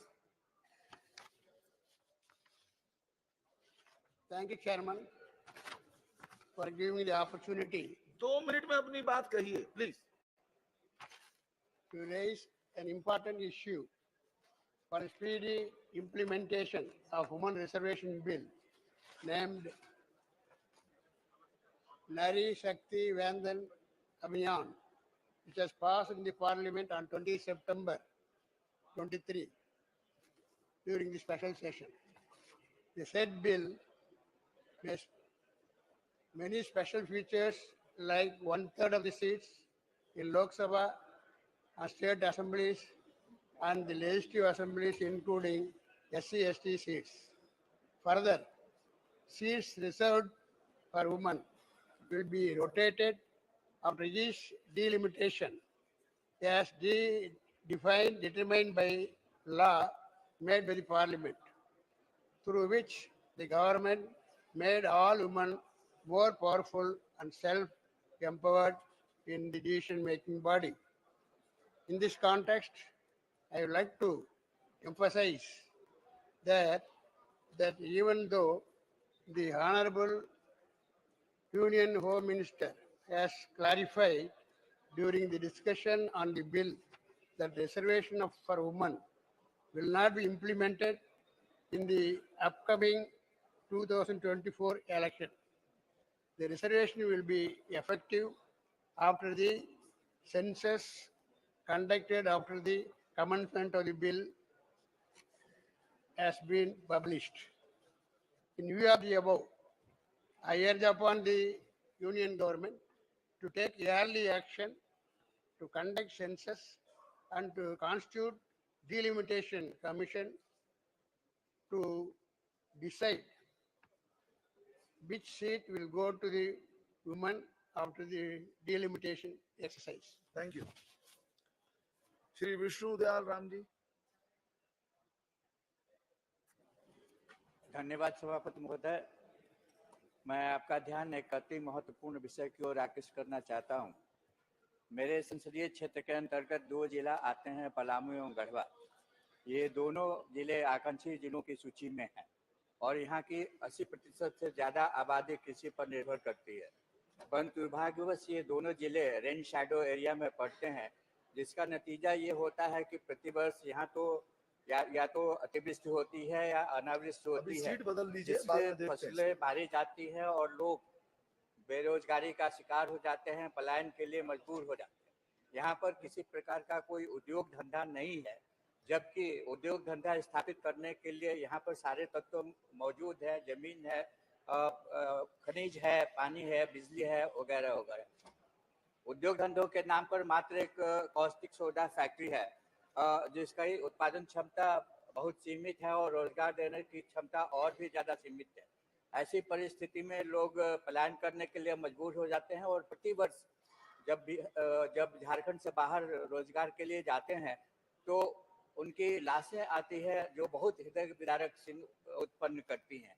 ऐसी परिस्थिति में मेरा आपके माध्यम से माननीय उर्वरक एवं रसायन मंत्री जी से अनुरोध है कि वहाँ पर खाद का कारखाना स्थापित करने की कृपा करें, ताकि लोगों को रोजगार मिल सके, कृषि की उपज में वृद्धि हो सके और पलायनवाद की भी समस्या समाप्त हो सके। धन्यवाद। श्री सप्तगिरी शंकर ओलाका जी।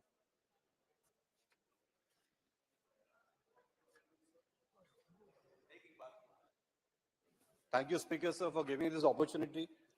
Sir, this is a very serious issue and a long pending issue which is impacting my constituency, Jaipur. So this is about the transfer of EPF past accumulations of employees of erstwhile Built Graphic Paper Products Limited, BGPPL, Unit SAVA, which comes under OR/BAM/2910. They are now reporting compliance to RPFC Barampur being employees of Messrs. Mother Earth Resources Private Limited, MERPL, SAVA, which is OR/BAM/2468945. Sir, isme the problem is the SAVA unit, which was sold by BGPPL to MERPL in the month of February 2020. But after that, the PF amount, the accumulated PF accumulation, this is under RPFC Kolkata, and they need to transfer it to RPFC Barampur. Sir, this has been, we've been told that all permissions are now available.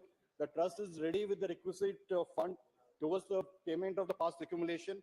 It is also confirmed the concern that entire fund is generated from accretion of the trust and not from sale of any securities or otherwise. So the retired legal heirs of expired employees have been approaching multiple times, and whenever I go there, they approach me on the pending dues. As the matter is pending for more than a year and a half, this has put the concerned employees towards unexplainable difficulties. So the district administration has also written a letter to the chairman, Central Board of Trustees on 10th April 2023, but there has been no response. We've been following with the Regional Provident Fund Commissioner, EPF of Calcutta. There is no response. KCDPF Trust Calcutta, they have written to RPFC Calcutta to resolve the issue of PF transfer. There is no response. The RPFC Barampur, some fellows from them, they visited Jaipur also. They are saying they're helpless until RPFC Calcutta transfers the fund to RPFC Barampur. So, sir, through you, I would like to request the Honorable Minister of Labour and Employment to take up the issue and instruct the transfer of provident fund of retired expired employees of Mrs. Mother Earth Resources Private Limited, Jaipur, from the KCT PF Trust, Calcutta to RPSC, Barampur, Odisha, in the largest interest of employees of MS Mother Earth Resources Private Limited, Jaipur, Cooperative, Odisha, sir. Thank you, sir. We would appreciate if the ministry would take this cognizance of the situation and the ground reality and do the thing at the earliest. Thank you, sir. Sir, with a heavy heart, I would like to draw the kind attention of this August House as well as the Minister for Home about the sad plight of people of Tamil Nadu.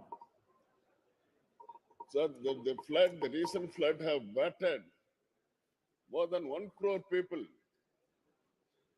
in city of Chennai, districts of Tiruvallur, Kanjipuram, Chengalpet, and Ranipet also. So the situation is very grim, and people are they are inside the home for the past 3 days. From 3rd onwards, there is a continuous torrential rain. And cyclone is its fury has fully dedicated its fury to the people of Tamil Nadu. So it was so heavy and could not bear with it, and people are stranded elsewhere. The trains are halted outside the city of Chennai, and flights are not moving. And more people, thousands and thousands of people are even they could not get the food supplied by the government of Tamil Nadu, and government ministers are going shelter to shelter to help the people, but they could not extend their hands, helping hands to the public, because flood waters are in the streets. All the streets are flowing like rivers. So where is a chance to move to the people, sir? CM Tamil Nadu is having day in night. Even today morning, early morning also, he went out to see the people of Chennai, but he could not reach so many people together. So this is sorry state of affairs is prevailing in Tamil Nadu, and Government of India should come forward to help. In fact, yesterday the Home Minister has spoken to the Honorable Chief Minister of Tamil Nadu. It is good, and at the same time, State of Tamil Nadu has sent 3 memorandums. Financial memorandums have been sent to the Government of India for an amount of 6,230 crores. But today the CM has asked for 5,000 crores, at least 5,000 crores for a stopgap arrangements. This matter has to be immediately, it has to be considered without fail, and they should extend the helping hand in time. In time means they have to do it quickly, and central team should be sent to the states, to the districts, wherever the problem arises, and quickly this team should go. Enough team should go so that in one go they should assess the situation, what is the damage occurred, how the more than 8 people have died so far, and we don't know what is the toll as of now. So this is more important issue.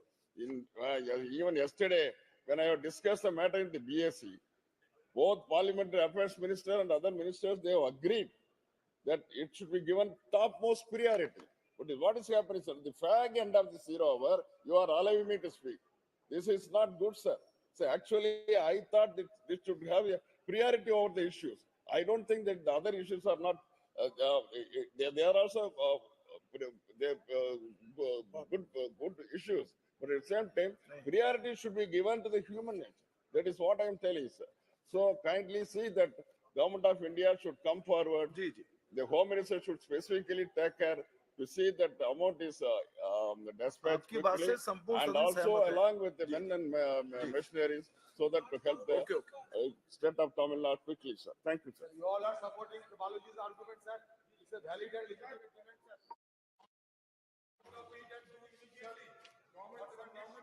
ठीक है बैठिए श्री जयदेव गल्ला जी इसी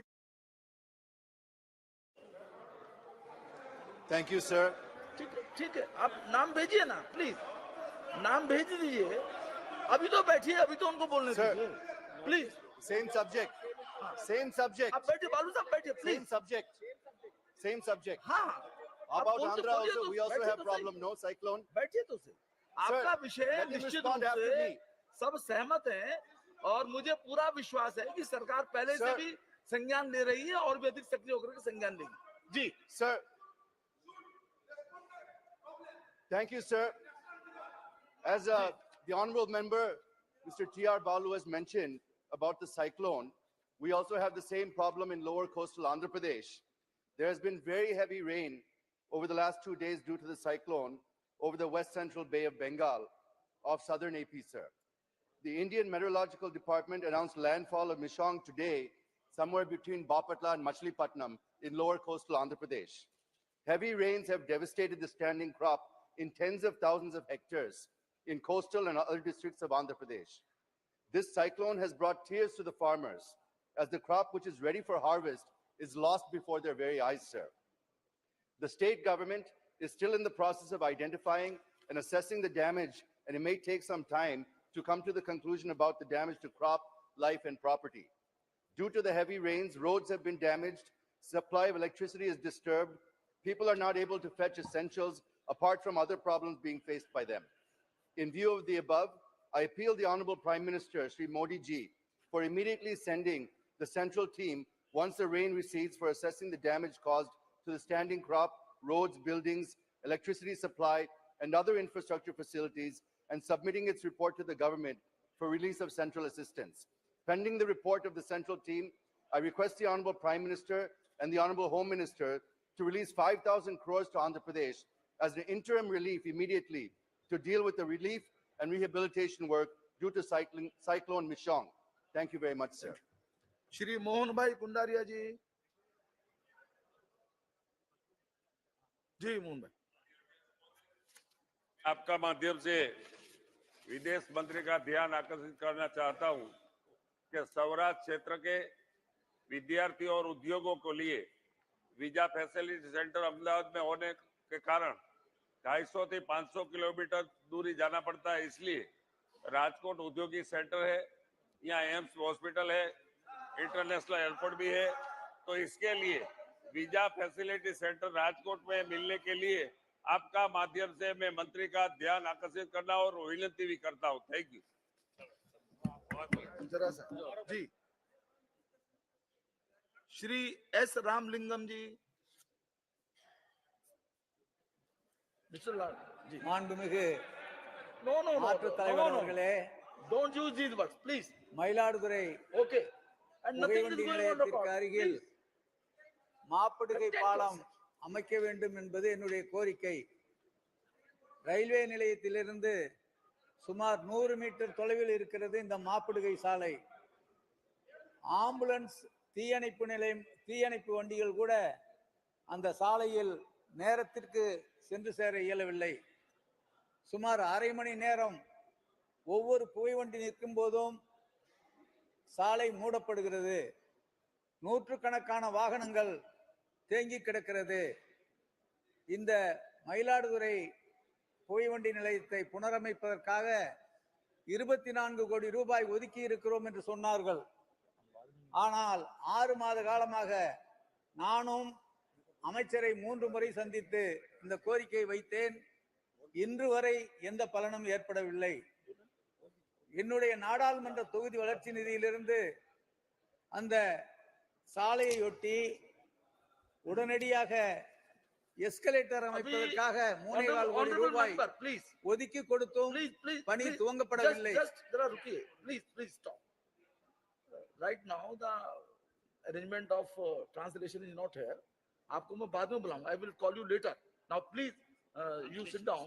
I will call you later. Please. हो जाता है, इसमें कोई खास बात नहीं है. नोटिस थोड़ा देर में आया. We will. Yes. Please cooperate. You all know the issues and the problems and what is the system. Shri V.K. Shri Kandan ji.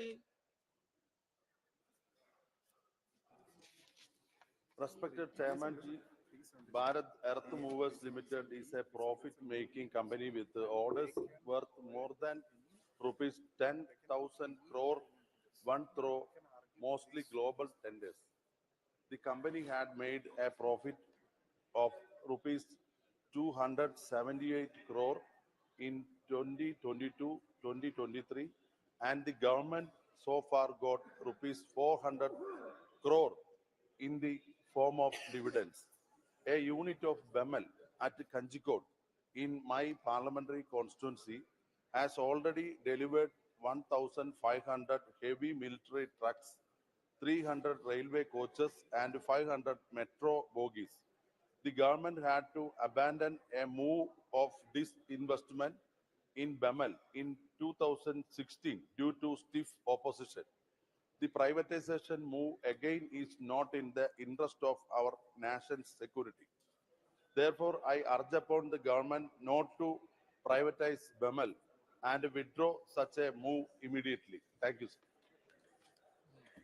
Shri Raghuram Krishna Raju ji. Thank you, Honorable Chairman, sir. This is regarding the Independence Gram Swaraj, which is initiated by Mahatma Gandhi, and later on the government followed, and in the government of Narendra Modi ji, lot of priority has been given to all the Gram Panchayats, and lot of funds are also being released.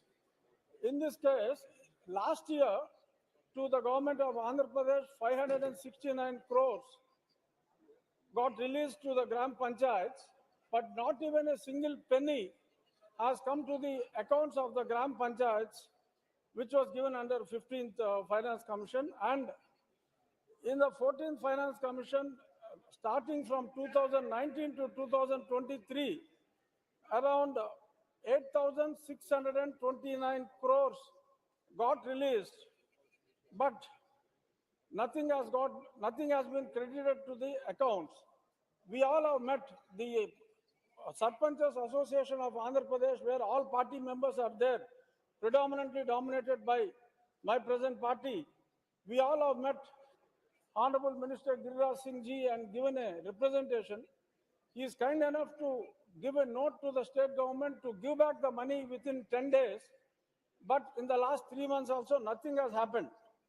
Now, with this, the villages are greatly suffering, and the dream of the Honorable Government of India, led by Narendra Modi ji, is not getting honored.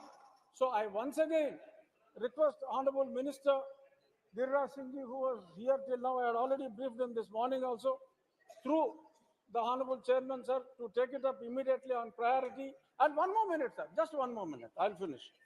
And there has been a new system known as volunteer system, which has totally replaced the Sarpanchas and the ward member system, wherein totally dysfunctional. The village system has got totally dysfunctional. I request the Honorable Member Panchayat Raj, as far as the village development is concerned, it should be left with only the Panchayat, Sarpanch and the ward members, not with the volunteers. Thank you, sir. Okay. Dr. Dhal Singh Bisen ji. बहुत बहुत धन्यवाद सभापति महोदय। जैसा कि आप जानते हैं कि वर्तमान युग डिजिटल का है और इसके लिए बहुत ज़्यादा अच्छे नेटवर्क की आवश्यकता होती है, और जैसा कि आपको विदित है अध्यक्ष महोदय कि वर्तमान में सारे काम ऑनलाइन होते हैं, चाहे ऑफिस के काम हो, किसानों के काम हो, पढ़ाई लिखाई के काम हो, चाहे विभागीय सारे काम हो, इन सब के लिए, चाहे सार्वजनिक वितरण प्रणाली का काम हो, सभी काम के लिए ऑनलाइन बैंकिंग करनी हो, तो भारत जो है एक डिजिटल लेन देन के लिए विश्व में प्रसिद्ध है, और डिजिटल लेन देन हो या कार्यालयीन कार्य, इन सब के लिए मोबाइल नेटवर्क अति आवश्यक है अध्यक्ष महोदय। किंतु आज भी अनेक क्षेत्र ऐसे हैं जहां मोबाइल नेटवर्क सब जगह ठीक से कार्य नहीं कर पा रहा है, और जिसके कारण से इन सारे विभागीय छात्र छात्राओं और अनेक सारे कामों के लिए नेटवर्क की उपलब्धता ठीक से नहीं होने के कारण, नेट ठीक नहीं चलने के कारण सारे काम प्रभावित होते हैं, और विशेष करके बीएसएनएल का जाल लगभग, उसके अलावा पूरे प्रदेश में नहीं सारे देश में बीएसएनएल एक अपने नाम के लिए जाना जाता है।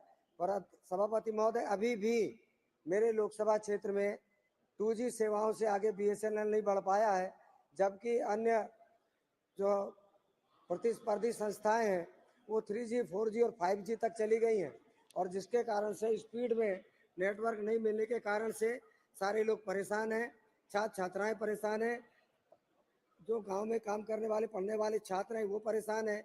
इसलिए आपके माध्यम से मैं माननीय मंत्री जी से अनुरोध करना चाहता हूं कि ग्रामीण इलाकों में भी BSNL की सेवाएं और सुदृढ़ हो, अच्छी हो, और इसके अलावा अन्य प्रतिस्पर्धी संस्थाएं उनका भी नेटवर्क अच्छा चले, ताकि ग्रामीण क्षेत्र के लोगों को सारे ऑफिसेस को काम करने में अच्छी सुविधा मिल सके।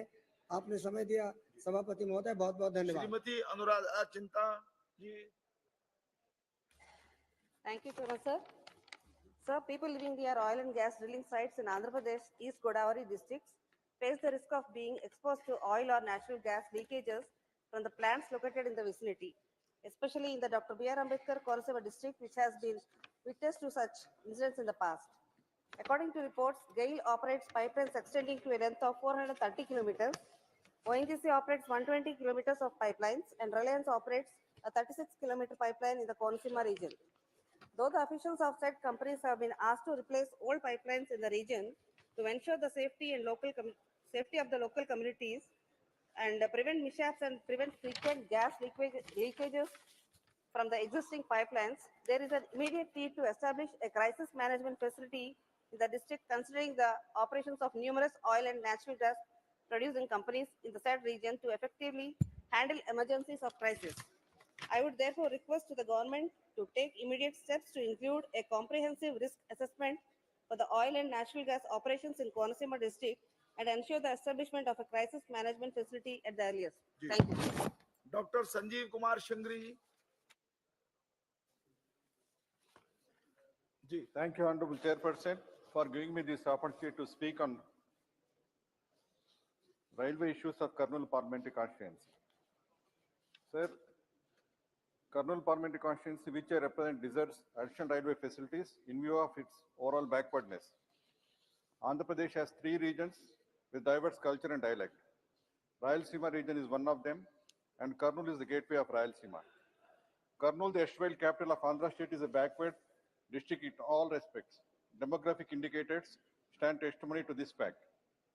Kurnool was capital of Andhra State from 1953 to 56, and the capital was shifted from Kurnool to Hyderabad when states were reorganized on linguistic basis. There is a strong feeling in Kurnool region that a serious historical mistake was done when the capital was surrendered in favor of Hyderabad. The region was neglected for 7 decades by successive governments. This injustice should be relieved. Kurnool region is very backward as per the report of Sivaraman Krishnan Committee, an expert committee which was constituted under Section 6 of the AP Reorganization Act 2014. Kurnool region has challenges of high dependency ratio of 55%, low literacy rate of 65%, low urbanization of 29%, and has a young growing workforce. These problems need to be addressed with a humane touch, sir, and every investment in public utility cannot be seen from a commercial angle. Following the principles of natural justice, all regions of India should be developed equally. All of us should agree that injustice was meted out to Andhra Pradesh with unfair state bifurcation. We need a helping hand from the union government. Sir, economic growth, employment, income generation, and equitable distribution of growth are essential for all regions of Andhra Pradesh. It is distressing to note that domicile migration, that is distress migration from this area, is in lakhs every year. Nearly 3 lakh people migrate to different areas from Kurnool Parliamentary constituency. The area has problems of water supply, though Tungabhadra River traverses 95 kilometers in Kurnool district. Only 60% of cultivable land receives water supply. People hardly cultivate 1 crop per year. So people travel hundreds of kilometers in search of job. People are asking for a better connectivity with cities like Visakhapatnam and Vijayawada, which are the 2 cities of Andhra Pradesh. National highway connecting Kurnool and Vijayawada, which traverses through reserve forest, needs upgradation. Road journey is tedious, and there is no express train connecting between Kurnool and Vijayawada and Visakhapatnam.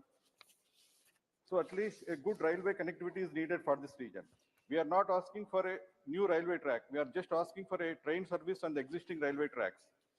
As a representative of 22 lakh population of Kurnool region, I have been requesting railway authorities for some facilities like train halls at Madhikera, Kosigi and Adoni, direct train service from Kurnool to Mumbai in favor of thousands of North Indian families doing business in Kurnool, and speeding up of construction of railway rehabilitation workshop at Kurnool. Sir, I made nearly 15 representation to Railway Ministry in past 4 years. Response is not encouraging. I take this opportunity to request the Honorable Minister of Railways to please start a daily train service from Kurnool to Visakhapatnam via Vijayawada. A tri-weekly train with number 07237 was running on ad hoc basis, but that too was withdrawn recently for reasons better known to the officials. Thank you. Thank you. Sir, passenger services cannot be viewed in commercial angle. Occupancy of the service was good enough and would have improved further had it been a daily service. Sir, to conclude, I request the Minister of Railways to restart the train on daily basis, and I hope this facility can bring solace to the injured hearts of people who feel that many historical blunders were committed against the region. There should be equitable development of all regions of the country. Thank you, Chairman, sir. Give me opportunity to raise very urgent and public importance matter which is related to my parliamentary constituency.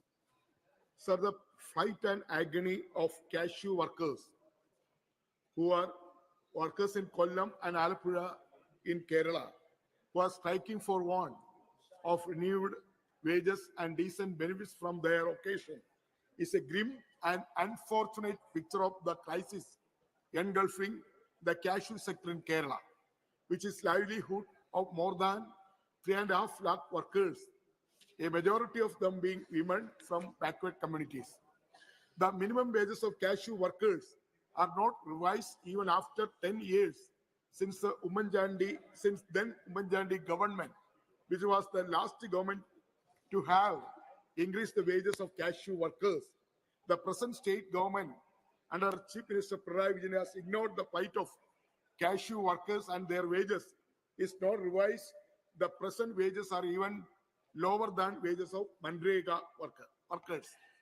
The strike of cashew workers, including in my parliamentary constituency, various cashew factories like Karimulakal, Gornad, and adjacent constituency, Kayangulam, and also Adinad, Kollam.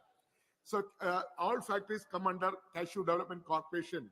Demanding rise the minimum wages is not limited to Kollam district alone, but also these cashew workers are striking not only in Kollam district, other districts also. My Alapi, Pathanamthitta, Thiruvananthapuram district also facing this crisis. So, but sir, the benefits of cashew workers, including ESI and PF benefit, also not getting properly because the ESI benefit is denied cashew workers because of the thin attendance, the working hours and also working days also working days also not properly. That's why ESI benefit also and also PF benefit also not getting for cashew workers. So I am coming, sir.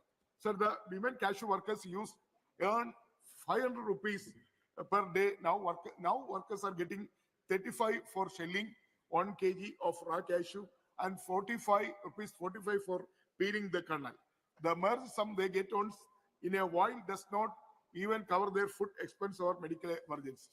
Many women's cashew workers are now working as household help and do other sundry jobs sustain themselves. Sir, there was a time when more than 780 licensed cashew factories function in Kerala, which has now reduced less than 800 cashew factories. Please. Sir, I am coming, very important. I am coming, sir. Sir, the 1980s and 1990s, cashew has peaked 1,25,000 metric tons, which has sealed down to less than 20,000 tons. This situation indicates alarming crisis of entire industry. Banks have wound up numerous cashew factories and more than 10 cashew factory owners. More than 10 cashew factory owners whom small size factories own have committed suicide in Kerala. Therefore, the plight of the cashew workers must be addressed by declaring special package for welfare of cashew workers with the umbrella welfare option, including ex gratia, financial Sanjay Seth support ji, during the period of. Sir, I complete. आप Sir, अधिक समय लेंगे one तो minute. किसी अन्य मान्य सदस्य का अवसर समाप्त होगा। 1 minute, sir. Last point. Please conclude immediately. Last point. जी, Sir, This is financial zero support hour. during the period of unemployment, free medical treatment, and ESI hospital soft loans. The Cashew workers must be given their fair share outstanding. Come to the demand outstanding. जी, Yeah, I am coming to point, sir. So, no, outstanding no, bonds so many and other points. benefits of denied them आपका due number नहीं आ to पाएगा winding फिर। down Cashew factory, additional benefits, ji, loan waivers, medical facility, all Cashew workers, irrespective of the last status of employment and premium payment. With these words, sir, so very serious Shri Sanjay matter, सेठ जी, and also the. धन्यवाद जी, सभापति महोदय। धन्यवाद सभापति महोदय। कि 0 our की समय की मर्यादा का हम सभी को ध्यान रखना चाहिए। थोड़ा बहुत 10-15 सेकंड चल सकता है, बट नॉट मिनट्स, प्लीज। जी, धन्यवाद सभापति महोदय, आपका जोहार। मेरे लोकसभा रांची जो हटिया विधानसभा के नगरी नामक स्थान है, जहां से स्वर्ण रेखा पवित्र नदी निकलती है, जो रांची शहर होकर गुजरते हुए जमशेदपुर से होते हुए बंगाल की खाड़ी में गिरती है। 474 किलोमीटर लंबी इस नदी, जो झारखंड की लाइफलाइन कही जाती है, रांची की लाइफलाइन कही जाती है। झारखंड की प्राचीन संस्कृति में इस नदी का सांस्कृतिक और धार्मिक महत्व है। रांची में चुटिया नामक स्थान में स्वर्णरेखा नदी एक सहायक नदी हरमू से में आकर मिलती है।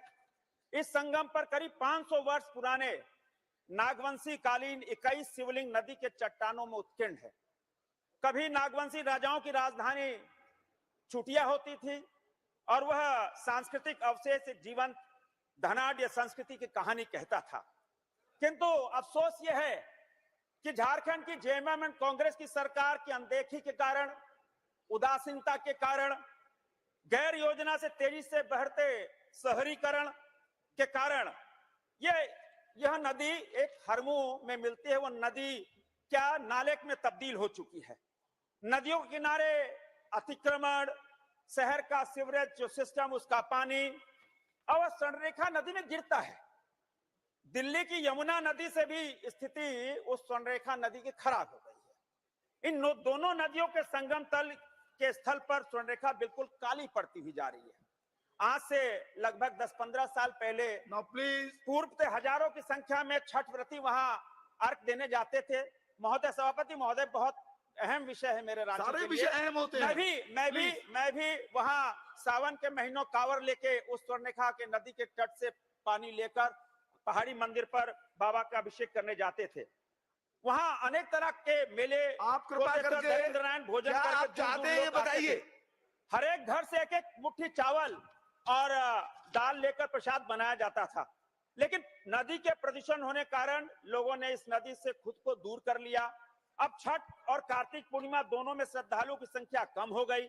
नदी के चट्टानों में उत्कीर्ण जो शिवलिंग है, मांग रखिए। वो तेजी से क्षरण हो रहे हैं। मेरी यह डिमांड है कि दीर्घकालीन योजना बनाकर इस स्वर्णरेखा नदी जो पवित्र नदी, इसको बचाया जाए, क्योंकि वहां की सरकार से कोई उम्मीद नहीं है। और यह नदी एक सांस्कृतिक धरोहर है, उसको कैसे हम सब बचाएं, इस पर आपका ध्यान, आपके माध्यम से सरकार का ध्यान हम आकृष्ट करना चाहते हैं। श्री एस रामलिंगम जी,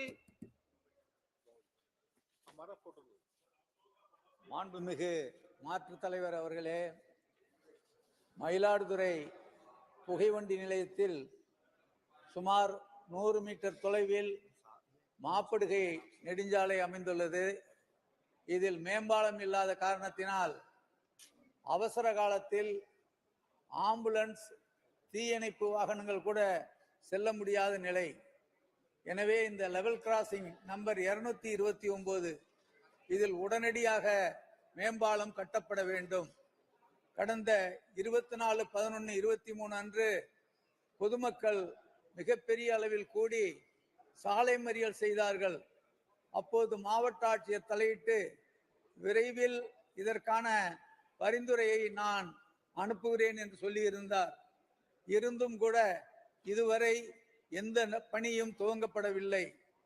இந்த ரயில்வே தடத்தில் நூற்றுக்கணக்கான வாகனங்கள் அரை மணி நேரத்திற்கு ஒரு முறை தேங்கி கிடக்கிறது. அது மட்டுமல்ல, இதே மயிலாடுதுறை புகைவண்டி தடத்தில் இரட்டை வழிப்பாதை விழுப்புரம் வரை அமைக்கப்பட வேண்டும் என்று பலமுறை வற்புறுத்தி இருக்கிறேன். இதுவரை செய்யப்படவில்லை.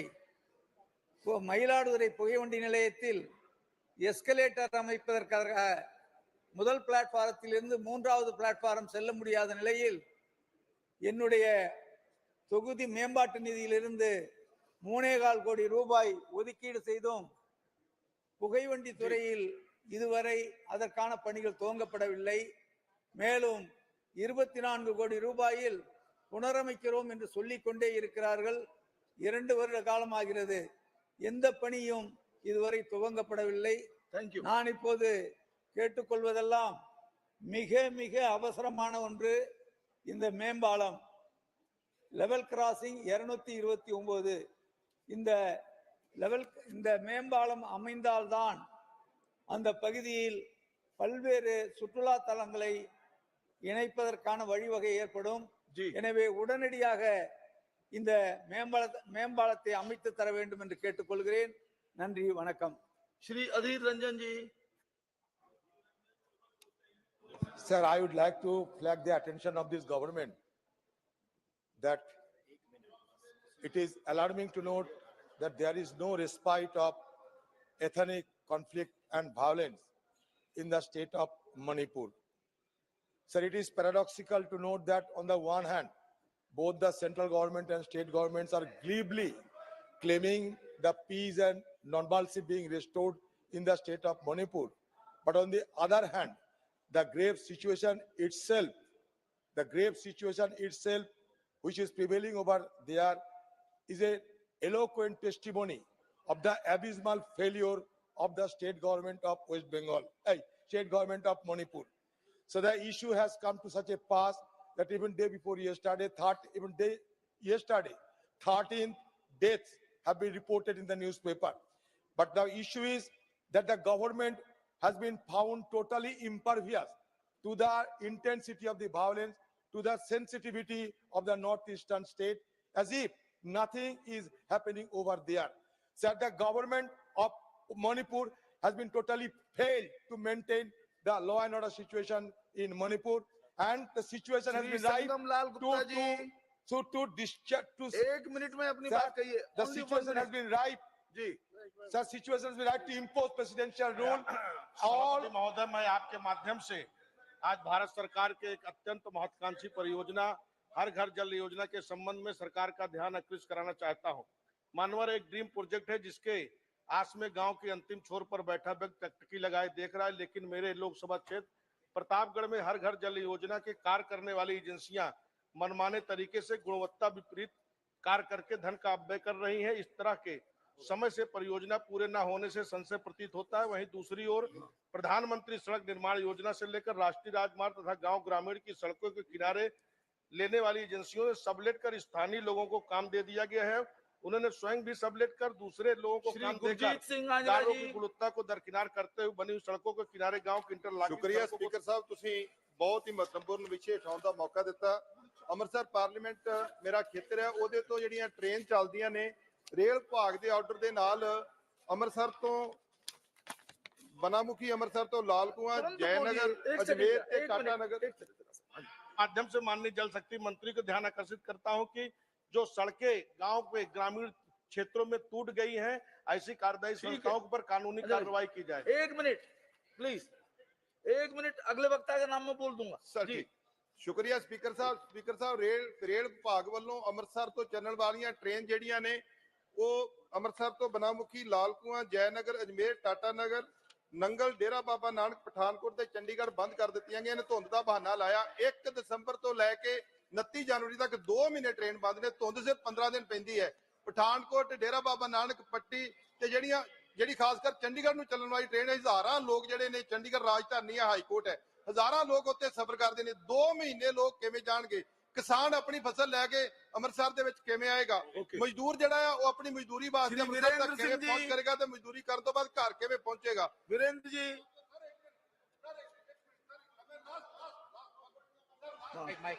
आप लंबी बात बोलने लगते हैं। सब ओ बैठो तो बोले जी बोलिए। सर मेरी सरकार ਤੋਂ ਦਰਖਾਸਤ ਹੈ ਕਿ 1 ਦਸੰਬਰ ਤੋਂ 29 ਫਰਵਰੀ ਤੱਕ ਜਿਹੜੀਆਂ ਟ੍ਰੇਨ ਬੰਦ ਕੀਤੀਆਂ ਨੇ ਉਹਨਾਂ ਨੂੰ ਬਹਾਲ ਕੀਤਾ ਜਾਵੇ ਤਾਂ ਕਿ ਲੋਕ वीरेंद्र जी सुखी रहें। श्री वीरेंद्र जी। सभापति महोदय, मैं भारत की संसद को और यहाँ बैठे हुए सभी सांसदों को और देश में यहाँ अनुपस्थित सांसदों को मैं एक बहुत ही महत्वपूर्ण जानकारी देना चाहता हूँ। भारत सरकार की योजनाओं को लागू करने के लिए जैसे विश्वकर्मा योजना है, किसान योजना है, प्रधानमंत्री आवास योजना है, इसके लिए मैं अपने लोकसभा क्षेत्र बलिया में एक कार्यक्रम लोक संवाद का चला रहा हूं, गांव सभा से लोकसभा तक। उसमें सारे संबंधित अधिकारी उपस्थित रहते हैं, डीएम, सीडीओ और सभी संबंधित अधिकारी और सारे विभाग के अपने सरकार की योजनाओं को लाभार्थी बनाते हैं। गांव सभा का सदस्य जो कभी पूछा नहीं जाता था, वो संसद के लोक संवाद के कार्यक्रम में उपस्थित रहता है। और मैं निवेदन करता हूं कि पहले इसको लाभार्थी बनाओ, फिर 5 लोगों को ये लाभार्थी बनाएगा। मैं वहां के हमारा लोकसभा क्षेत्र बलिया 2 जिलों में पड़ता है, उत्तर प्रदेश के बलिया और गाजीपुर। मैं वहां के डीएम, गाजीपुर के डीएम और बलिया के डीएम और सीडीओ, दोनों जिला के सीडीओ को मैं बहुत धन्यवाद देना चाहता हूं कि सारे संबंधित अधिकारियों को बुलाकर लाभार्थी वहीं बनाते हैं और उनको 5 लोगों को लाभार्थी बनाने का मैं निवेदन करते हैं। आपकी आप चाहते क्या है? आपकी क्या डिमांड है? लोकसभा आपकी मांग क्या है? गांव सभा से लोकसभा तक का कार्यक्रम भारतीय लोकतंत्र को भी गांव सभा की कार्यवाही 2 बजे तक के लिए स्थगित की जाती है।